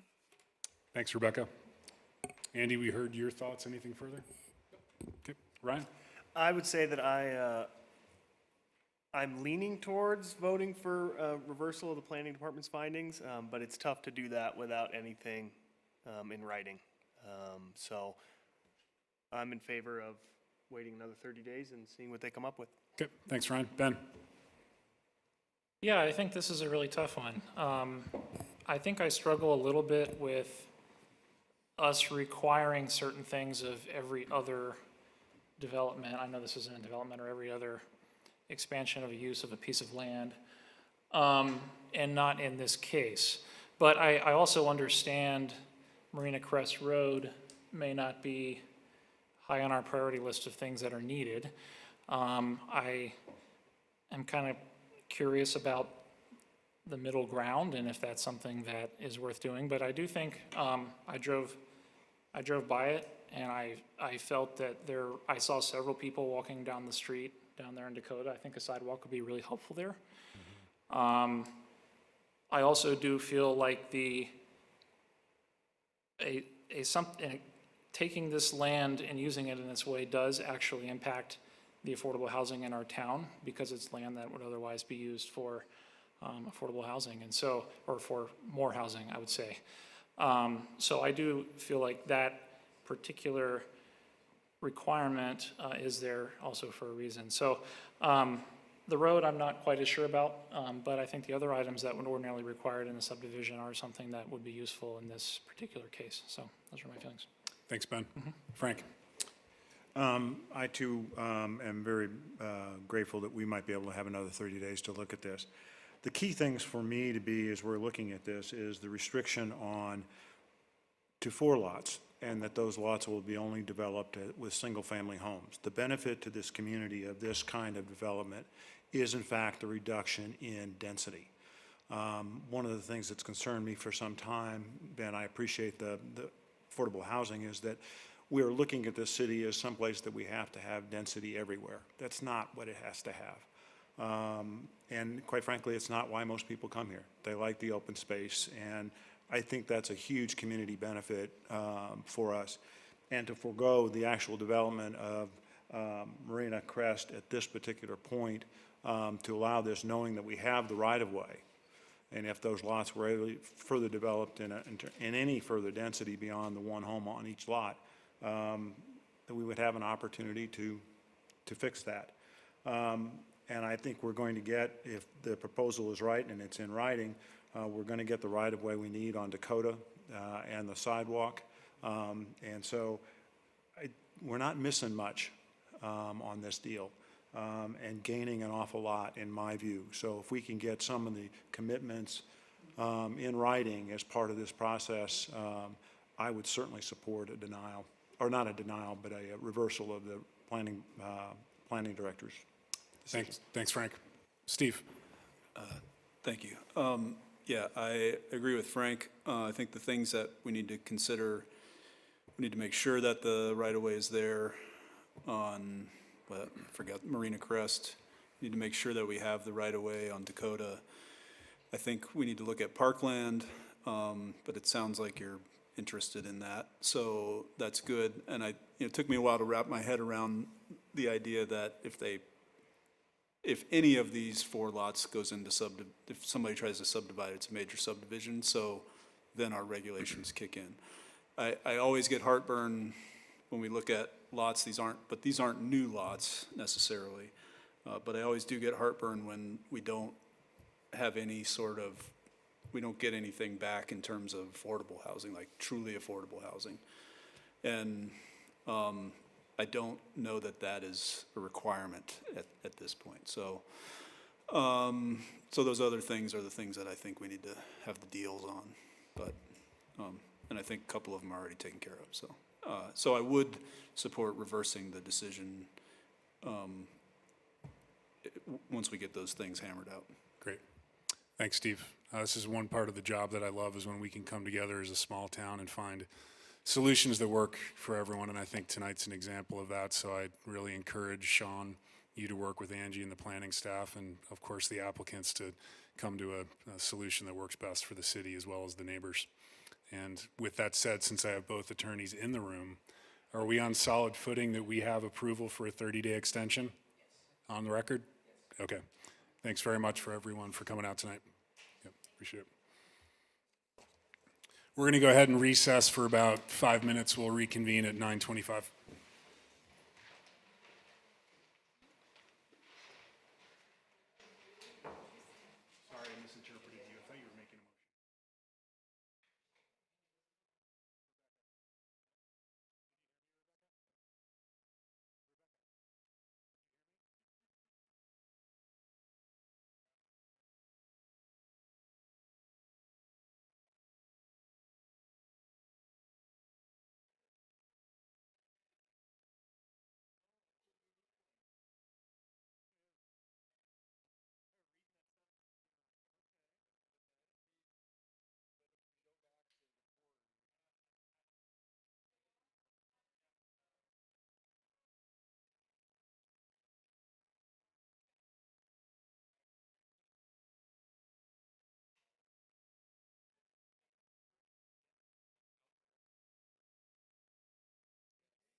I'm going to call this meeting back to order, and we'll move on to item 8A, for a consideration for authorization to contract for the Baker Avenue Underpass project finally. Craig?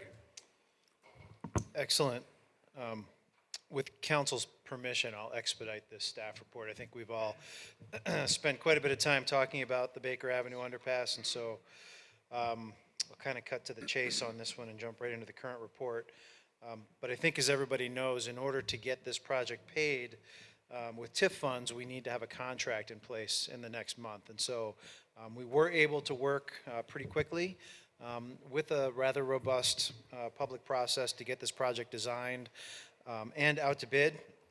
And we have open bids. So let's see, I'll just a quick kind of recap on the presentations to council. We did come to council at 2 public meetings, which were held during work sessions on February 3rd and February 18th earlier this year. We did receive public comment and input, which was very important in helping to guide the final design of the project. Based on this input, we came to council on March 6th and were authorized to bid the project. We advertised the project on May 7th, 14th, and 21st last month, and then we did my first ever virtual bid opening late in May. Excuse me, that was just, that was on June 2nd. We did receive 3 bids for the project. The base bids for the project ranged from 6% below the engineer's estimate to 30% above the engineer's estimate. The base bids were as follows. LHC, the low bidder, at $1,471,911.98. Sandry coming in just a little bit above at $1.585 million, and then Knife River at $2.036 million. The engineer's estimate for the base bid was $1,563,582. So we were a little worried based on the bidding climate as to exactly how it would shake out, so we did add a number of additive alternates to the bid, which we thought would give us some opportunity to bring the project in if something were way out of whack. But those alternates were alternate 1 for landscaping, alternate 2 for the O'Shaughnessy Path, which is the connection from, that's shown in purple there, basically from Central Avenue to the underpass. 2 alternates for irrigation. 1 was the drip irrigation for all of the areas in green, and then 4 was a spray irrigation, basically just a typical lawn irrigation for that area. And then alternate number 5 is for a pedestrian rail fence. We bid the project with a standard black vinyl coated chain link fence. And alternate number 5 is the city standard welded steel rail fence. So nonetheless, as you can see from the bid prices, LHC's cost on that pedestrian rail fence is way out of whack. They were about $50,000 higher. After we opened bids, I got an email from LHC that they actually screwed that up. And they had an error in their bid. Apparently, just before the bid opening, they had entered a new estimate, which wasn't reflected in their numbers. So that double asterisk there, the actual bid price for LHC, or the intended price, was $38,425. So about $50,000 less than their bid. So anyway, long story short, the original estimate for this project, I think as everybody recalls, was about $1.1 million. That was back in 2017 when we went out for the Transportation Alternatives Grant. We went through this process. We added a number of things. You know, we finalized the concrete design, the 20-foot width, the LED lighting, the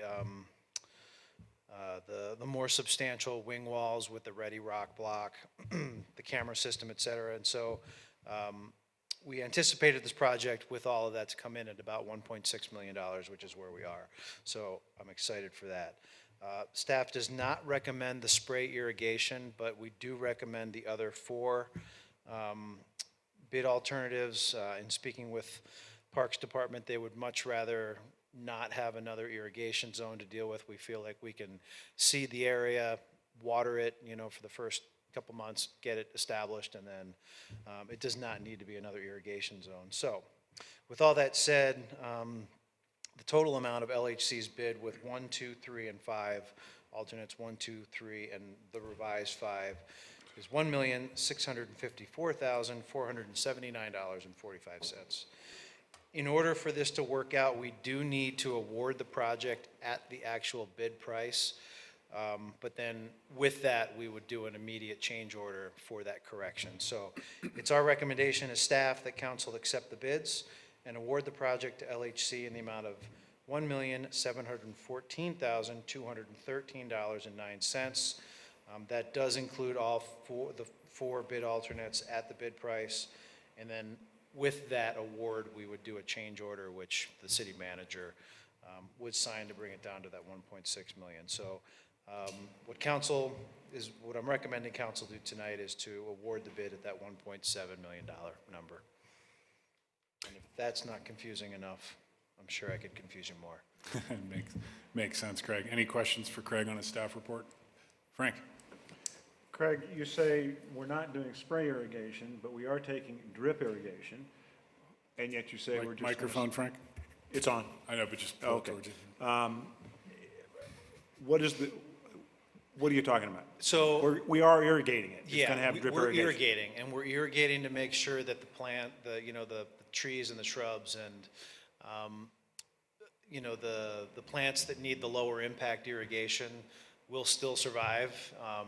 But once the turf is established, it really won't need permanent irrigation unless we want to maintain it as a mowed surface. And this is really intended just to be kind of an erosion control blanket of turf, not a finished lawn that we're going to play soccer on. That's great, and I think that's what it should be. Thank you. Further questions for Craig? I imagine the delta for the bid alternates will come from TIF. Yes, we actually ran through TIF prior to this report being prepared to make sure we have enough for engineering costs and the construction costs that you're approving this evening. Great. Thanks, Dana.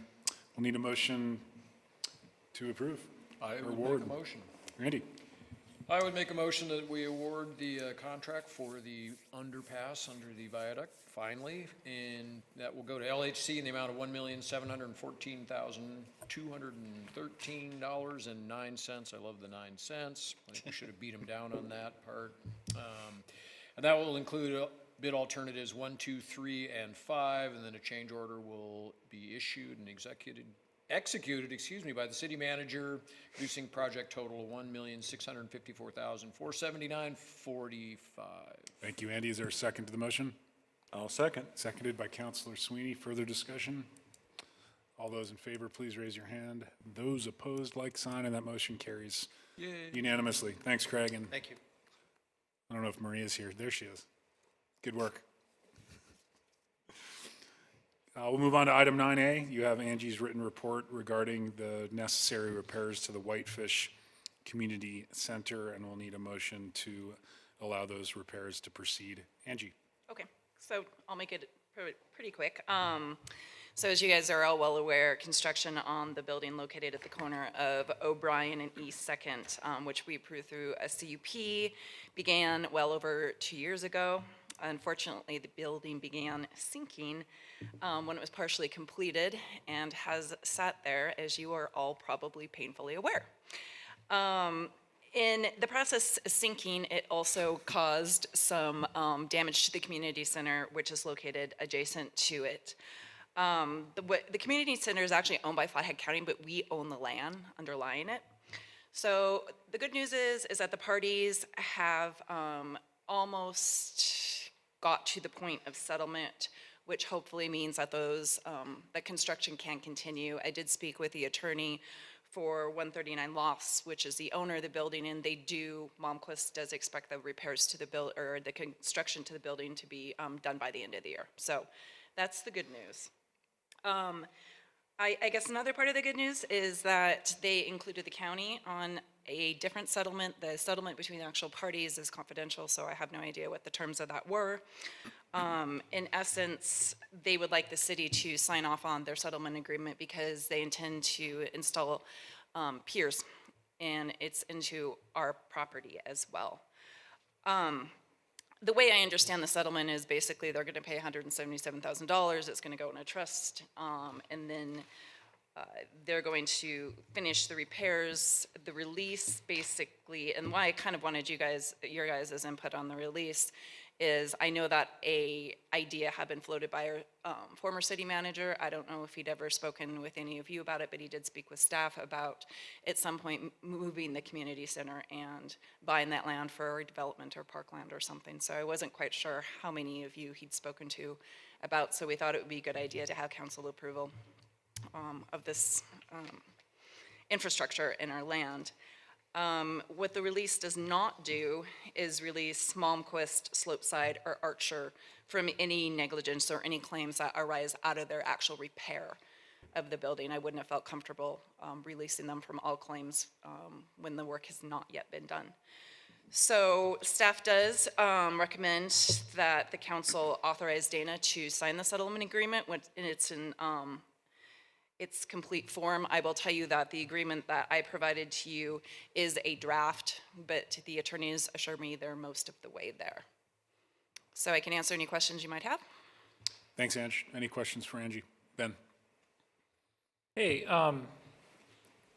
does the piers and the repair, if it goes onto the city property, does it impair the property at all going forward? I mean, let's say 20 years, 40 years from now, we want to build something different on that lot. Does it impact that, do you know?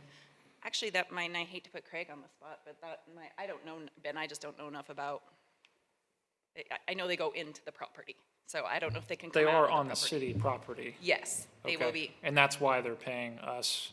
They're actually not paying us anything. They are paying for the repair of the community center itself. But as part of that repair, what was recommended and what they intend to do is drive helical piers into our So land. the piers are not for the building next door, it's for the community center itself. The one next door, they're already installed. Okay. Yeah, there were something like 97 of them. Gotcha.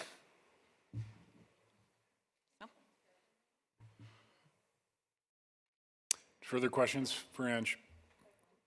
Rebecca? What about mold mitigation? Does this $15,000, is that like a glump of money that's being held by the county? Yeah, my understanding from this agreement, and again, I wasn't privy to negotiating this agreement because I think it was kind of at the last second that somebody stepped in and said, oh wait, you guys don't own this property and we're gonna be, doing something to city property, we should probably get their buy-in. My understanding is that $15,000 is just kind of the county's out of pocket for managing the construction going forward, making sure that they're complying with what they have to do, just they're kind of out of pocket. So no, I don't think it has anything to do with mold remediation. Sure. At some point, could we maybe talk about approaching the county about obtaining the building as part of the city property? No, so that we would actually have both. I suppose we could. I think the county's done a very good job of running that property as far as I know, and I'm not sure what we would do with the property. Again, the idea that was, I think, floated by the former city manager was getting rid of the community center altogether or moving it to a different location and using that, our actual physical property there for another purpose. Motion? Ryan? I would move to authorize City Manager Dana Smith to approve the proposed settlement agreement. Thank you, Ryan. Is there a second to the motion? Second. Seconded by Councilor Sweeney. Further discussion? All those in favor, please raise your hand. Those opposed, like sign, and that motion carries unanimously. Michelle. Thanks, Angie. Thanks. Dana, we'll move on to you. Item 10, communications from the city manager.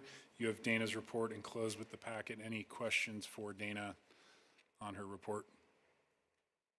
Dana, anything else to report on? I do. So just to give you all a heads up, on starting Thursday, we are having the soft opening of our employee surveillance testing site for COVID-19 at our Whitefish High School location. Been working with the community health center, the school district to get that set up. A certain number, I pulled a certain number of businesses that I felt were larger and had employees that interacted with the public frequently. Those employers have been notified to help with this soft opening. And then starting the following week, we intend to get out the word that this is for everyone. It is free testing. It is, the intent behind it is to really monitor our employees that work in the front line, grocery stores, bars and restaurants, front office staff at lodging facilities, but it doesn't preclude anybody. So if you're curious and you want to go get tested, you can go down there. It's first come, first serve. We will start out with 2 lanes. I believe their operating hours are going to be 10 to 4. And so they're going to store some stuff at City Hall, but operate out there at the high school. So I think it'll be a great service for us to help us monitor cases. Obviously, we've seen 2 cases now in Flathead County. There was one reported this weekend, and then we had a report today. It came out, but it was actually yesterday's count. So on that, I think we're going to get that information out soon. Just to kind of retouch on the budget discussion that Chuck brought up, I did run some quick calculations. One thing that I would not recommend is the full 10 mills that he did mention, because we know right now that with budget adjustments, at least where we're sitting today, that 17% has gone down slightly, and the $393,000 would actually reduce our reserves from the prior year. But just to give you an idea of what 10 mills would do for a property, I actually used Chuck's property, so $370,000 valued home that you can find everything online, it's all public information. The $370,000 valued home from last year to this year, it would stay the same because it's non-reappraisal. 10 mills would equate to about $5, almost, it was about $471 per month, $50 a year and then if you were to recommend, it's even lower than that, because I would not recommend the 10 mills. If say you were to do 5 mills, then you're looking at about $2 a month and $25 a year. So in my mind, that is a very small benefit to these smaller homeowners. Your businesses, the more expensive properties, will have a bigger benefit. And I think when you look at the city's coffers and what our reserves should be at, GFOA recommends a minimum of 20%, and their taxes would go up if we don't reduce mills. That would be the year to reduce mills. It's always hard to increase mills, and that's something that you should also be aware of. It's not the most palatable thing to people. So just those kind of updates for you on that. But we will fill you in more with year-end cash balances in July before, obviously, we get to August. So we won't have the final taxable value till the first Monday in August, but you guys will have an update before then to let you know where we're sitting at budget-wise. So. Thanks, Dana. We will move on to item 11. I'm sorry, Rebecca. Dana, I called the CDC today because I was talking to them about return to work. They confirmed that to actually be negative for COVID, you need 2 tests, 24 hours apart, to qualify, I guess, because they can be not reliable quite yet. Do you know if our testing site will be doing 2 tests 24 hours apart, or is it just one test that could still be not reliable, which is what we've kind of been doing? So that is a challenge. The tests that they're having at the site, it takes 5 days to get results. It does not, I don't know that they would stop you from going the next day, because one thing they're going to tell every individual who goes through and get tested, just because your results come back negative does not mean that you didn't contract it the minute you walked away from the testing site. So they're going to provide them an informative handout that's 2-sided. This is really for your asymptomatic individuals again. This is for those that don't really have symptoms. So just to see, because we do know 30% or more people are asymptomatic carriers. And so we'll see what happens. Unfortunately, it is taking 5 days for results to come back. Hopefully, as the lab that they work with, ramps up, those timings will be better. But there's no requirement that these individuals even go. It's all voluntary. You can go once, never go again. You could go weekly if you choose. So it's really just getting the numbers. But yeah, unfortunately, the turnaround on the results is pretty delayed. Will the health department then be doing contact tracing if there is a positive? Okay. Yep, so all individuals be notified by text of their results. If it's positive, though, they get a phone call. And so the health center will call them and let them know that they have positive results. After that, it'll be turned over to the Flathead County Health Department, who will do the contact tracing. So we actually have two organizations working together on this. The health department will do the contact tracing, and the community health center is actually running the testing sites. They've gotten a grant from the governor to help support our communities. And the final thing is, I've had a number of people ask me why Whitefish is not doing a masking program, because we have so many visitors from out of state coming. They have no way to verify that they're not bringing COVID with them, because we no longer do quarantining and all that. So at this point, what I'm telling them is that the city is not going to do any kind of a masking program other than going into City Hall or possibly into the library where we'll have them available. But we're going to be working on possibly a retail outreach type of mask opportunity. But I was thinking at this employee surveillance location, it might be a good time for anybody that is producing masks locally, that wants to drop off masks that people could grab for free. There's numerous places producing them online now, and we have local producers as well. But it might be nice just for people to know that if they're having a hard time getting a cloth mask, that there might be some availability there. But I don't know if that's too much to add. Yeah, I'd have to check with the coordinator of the health center to see if their site would accommodate something like that. I know they have to be very cautious. People are screened as soon as they pull up. You don't leave your car. Depending on your answers will depend on how they proceed. And it's all self-administered testing, so they don't have a lot of staff on site. So I think it would just be determining, if there are people that want to donate masks and have them available for the public who needs them, we'd be happy to have them here at City Hall and people could stop by and grab them. Thanks, Rebecca. We will move on to item 11A. I thought we had appointed Andy to backfill Councilor Hartman's positions. Is that, or am I in error? I thought we did that. Yeah.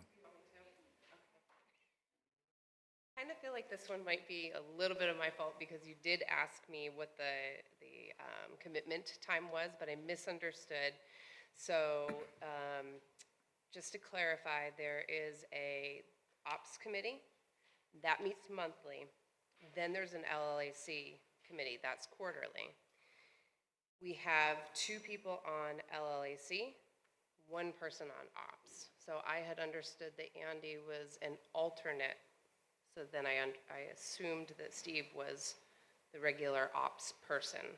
But we only have Andy as an alternate, and we do not have a regular ops person. So we have both Andy and Steve on LAC. We need 1 ops representative, and that's a monthly commitment. That's what I thought too. Yeah. Yeah, I had assumed that I was going to do it because Steve had the time crunch, so. And he said, I don't know if I can do that one. I can do the quarterly, but I can't do the monthly. And I was like, yeah, I can do the monthly. So you did confirm. And so then we were confused. Okay. Okay. So I think we're Good. good, right? I think we're good. Okay. No worries. We'll move on to item 11B, consideration of making appointments we did not make during the special session. I have the appointments for both the Housing Plan Steering Committee as well as the Whitefish Housing Authority. Your appointment is for the Board of Adjustment, and I guess considering Joe Courtney, I think the only decision you need to make there if you elect to appoint him is whether he serves through 2020 or 2021, because there's 2 options available. I would move that we appoint Joe Courtney to the Board of Adjustments through 2021. Is there a second? We know they're hard to get. I'll second. Just real quickly, Joe did a great job when he was on before. He's pretty thorough and understands the process, and he'll do a good job. So he takes it very seriously. So. Great. All those in favor, please raise your hand. Those opposed, like sign, and that motion carries unanimously. I'll do this in one motion. I would move to appoint Bob Horn to the member-at-large for the Whitefish Strategic Housing Plan Steering Committee, and Katie Williams to the Whitefish Housing Authority, and I just need a simple ratification from the council with a showing of hands. And that's unanimous, Michelle. Thank you very much. We'll start with communications, and why don't we go ahead and start with Steve tonight? Thank you, Mr. Mayor. First thing, I will not be here for the July 6th meeting. I'll be out of town, so I'll miss our next meeting. Next thing, I just want to say thank you to Richard again for bringing up Lost Coon Lake and Lost Coon Trail. Trail? Is it trail? It's past time to take care of this kind of stuff in our community. I talked a little bit about this at our budget meeting, but it wasn't a formal meeting, and I just want to say again, I want to thank our youth for stepping up and saying that they've had enough of what they see in our country. My intent was to, provide a little bit of a history lesson. Racism has been baked into this country since the very beginning, since the founding document in our Constitution, when we only recognize 3/5 of a black person as a person. And a lot of people just don't get that. They don't understand that. And we've never had a period in this country where we've gone through truth and reconciliation like other countries that have dealt with racism on the level that we have. And I think ultimately, in a country that is pledged to equality, and we teach that to our kids, especially in our community, and they see what's going on in the news, I think they just have had enough, and that's why we've had the demonstrations out in front of City Hall, and a lot of the high schoolers have been involved in organizing those things, and the one in Kalispell was organized by high schoolers, and it certainly creates a reaction in people, in white people. I'll just say that. And part of that is that the feeling of the eroding power structure that's been in place since 1787 when we adopted the Constitution. So that doesn't go down without concern and without reaction from the people that have benefited from that system for a long time. And that's why we've had the problems that we've had in reaction to these demonstrations. And to say that you can't say Black Lives Matter, that you have to say all lives matter, completely misses the point. And it just demonstrates where we sit in our place of privilege, and lack of understanding of what it's like to be on the other side, because we don't experience it on a day-to-day basis. And as a teacher, I feel very much that it is my mission to help bring an end to that kind of mindset. And I am certainly willing to own the fact that that I don't always get it done. But I certainly try, and this is just another avenue for me to try to be an elected official. And when I see things that, like children on the corner, our youth standing up and saying, we've had enough, it's time for us to live up to what this country is really founded on, it brings hope to me for the future. So that's what I want to say about that. And then I also have a couple action items. The Lost Coon piece is in process, and I think Frank's going to talk about that a little bit. I think that I'd also like city staff to take a good look at our street names, our place names in the city, official names, and look for any other examples of overt racism or offensive language that we may have in other places in the city. And I would like us to really undertake that mission, and if we find anything, to start the process of changing those names too. And then I also think that I would also like city staff to look at places in our ordinances where we might have an opportunity to ban offensive symbols of hate and discrimination. And I think that, I don't think that would be a terribly onerous task, and I think it would be beneficial. And it isn't, and it's time for us to take action. So that's all I have to say. Thanks. Thanks, Steve. Frank? I want to thank my friend Richard for bringing up the fact that I didn't get this done the last time we talked about this. But as you noted, there were several roadblocks in our way. The Lost Coon Lake status, in terms of changing its name, it's in process. We've got commitments. Actually, Paula went out about a month ago, believe it or not, and polled everybody around the lake about all kinds of things. She literally walked doors. That's the first time she's ever tried to do anything like that. It was pretty funny. But everybody's in commitment that are on the lake to changing the lake's name. Lost Coon Trail is a little more problematic because of the way you have to go about changing a name. We're pursuing it. There are a number of people in the neighborhood that live on the street that are concerned about the hassle it might cause, I think, more than anything else. I don't think that's an excuse. I think we need to work through that problem. And in my view, I agree with Steve.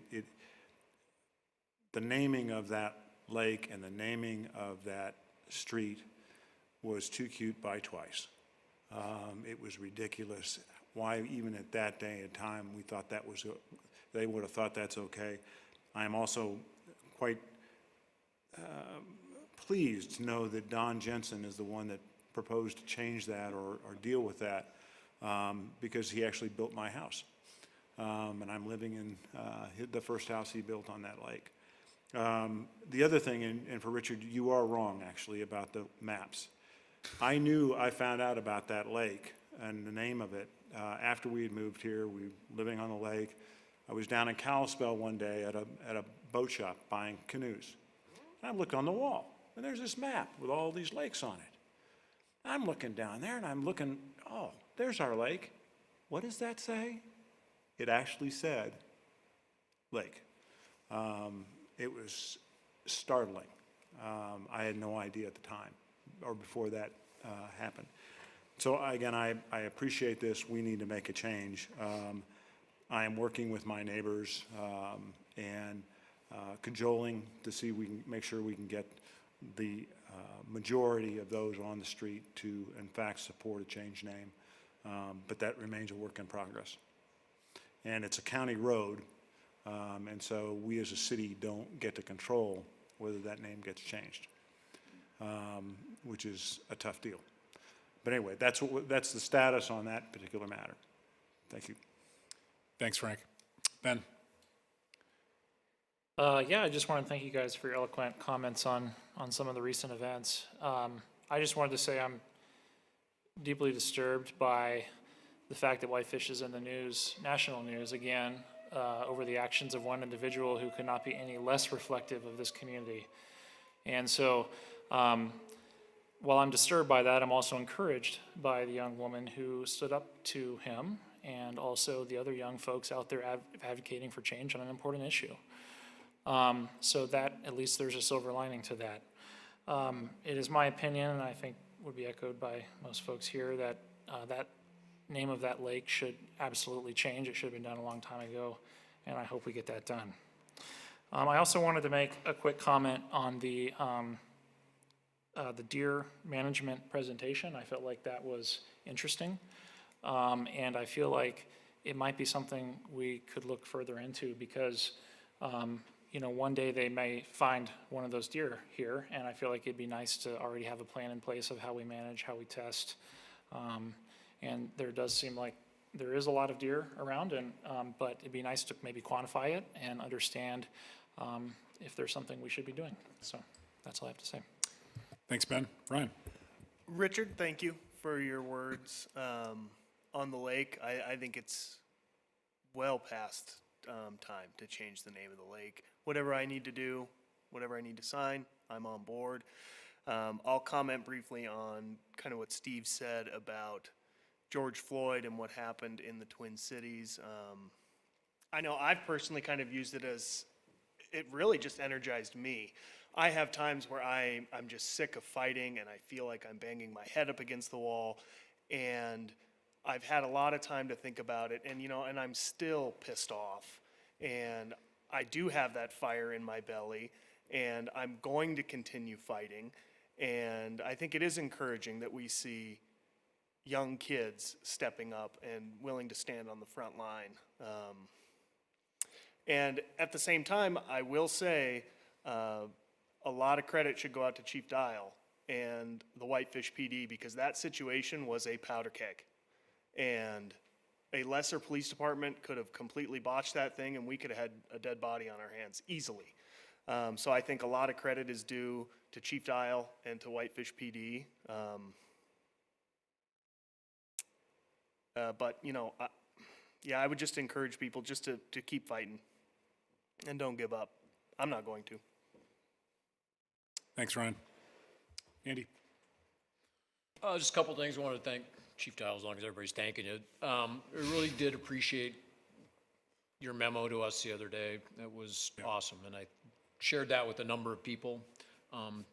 Blanking out the name in there, of course. I think we need to do that. And Rebecca had a great idea that is something we should share with the public as a whole, I think, at this point.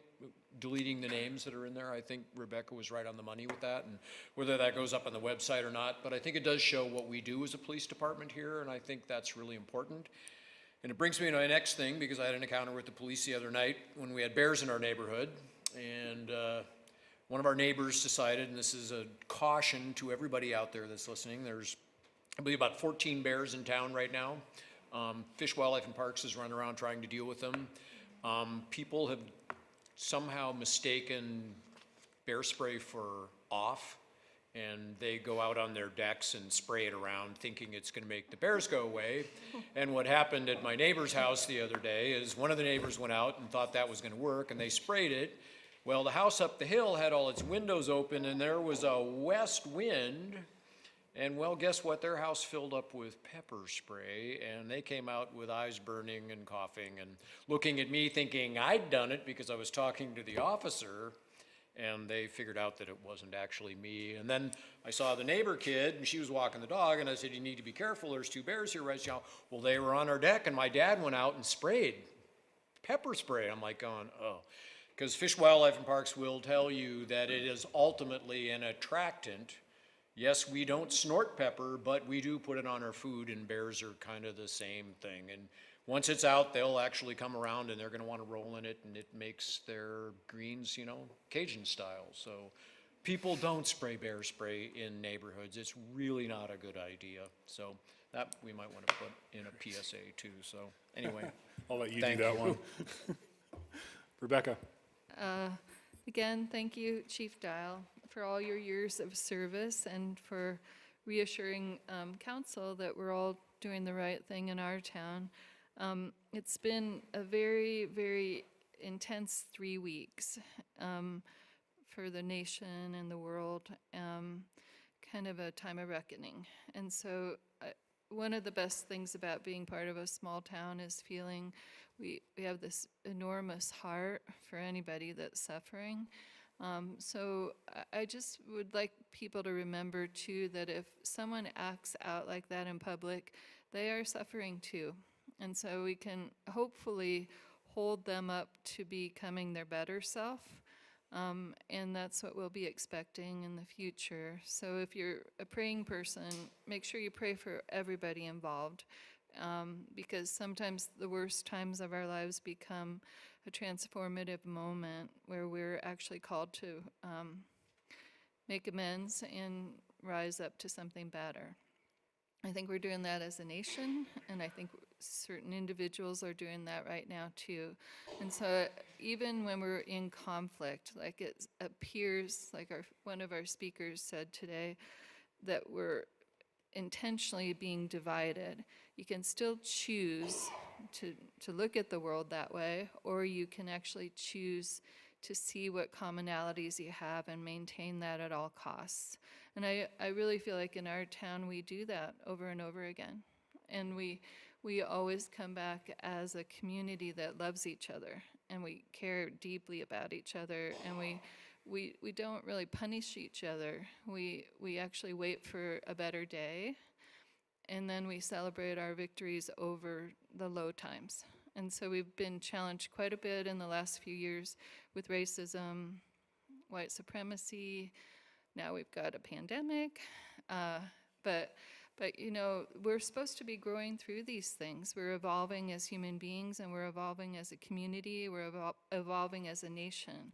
And it's quite beautiful if you can kind of keep your heart soft through all of it. So that, and also, I believe in wearing masks, because I know that if 2 people are wearing masks, the transmission rate goes down to 1.5%.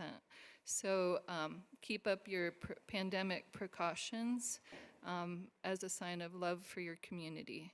And that's about it. Thank you. Thanks, Rebecca. Those are kind words. I have nothing further. Dana, anything further from staff?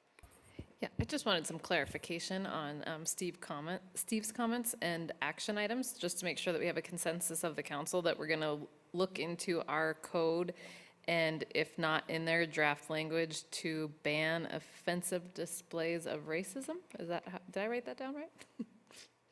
Steve? Any kind of display that would be offensive or racist. Offensive or racist. So like Confederate flag, is that what you're thinking? Because I just Confederate flags, Confederate swastikas, those kind of things. Okay. So I guess just a head nod of the council for us to draft language like that to bring home, or to bring home. I need to go to bed. To bring back to the council, I'm sorry. Head nods, please. Mm-hmm. Is that okay with everyone? Yeah, Steve, typically when we make requests of staff, considering that only Angie and Dana work directly for the council and all other directors and staff for that matter work directly for Dana, if you do have a request of staff, never hesitate to ask your fellow councilors for their support, and it's typically just a head nod or a showing of hands to move something forward. Yeah. And I guess that just goes for everyone sitting up here as well. And we'll also do the street names, because I assume we're all on plan there then. And then deer management plan, I know Ben brought that up. Is that something that the council would like us to start looking toward? Maybe we could add it as a city council goal, because it is a very large project. It is not simple. It's a lot of public participation. And, you know, we'll be looking at costs. I know Helena has kind of stopped funding their program, so we need to consider the costs of the program as well. But I think I would guess my recommendation would be to have us create a council goal for that for our July 6th work session. Perfect. Okay. Yep. That is all. Great. On that note, we are adjourned. Thanks.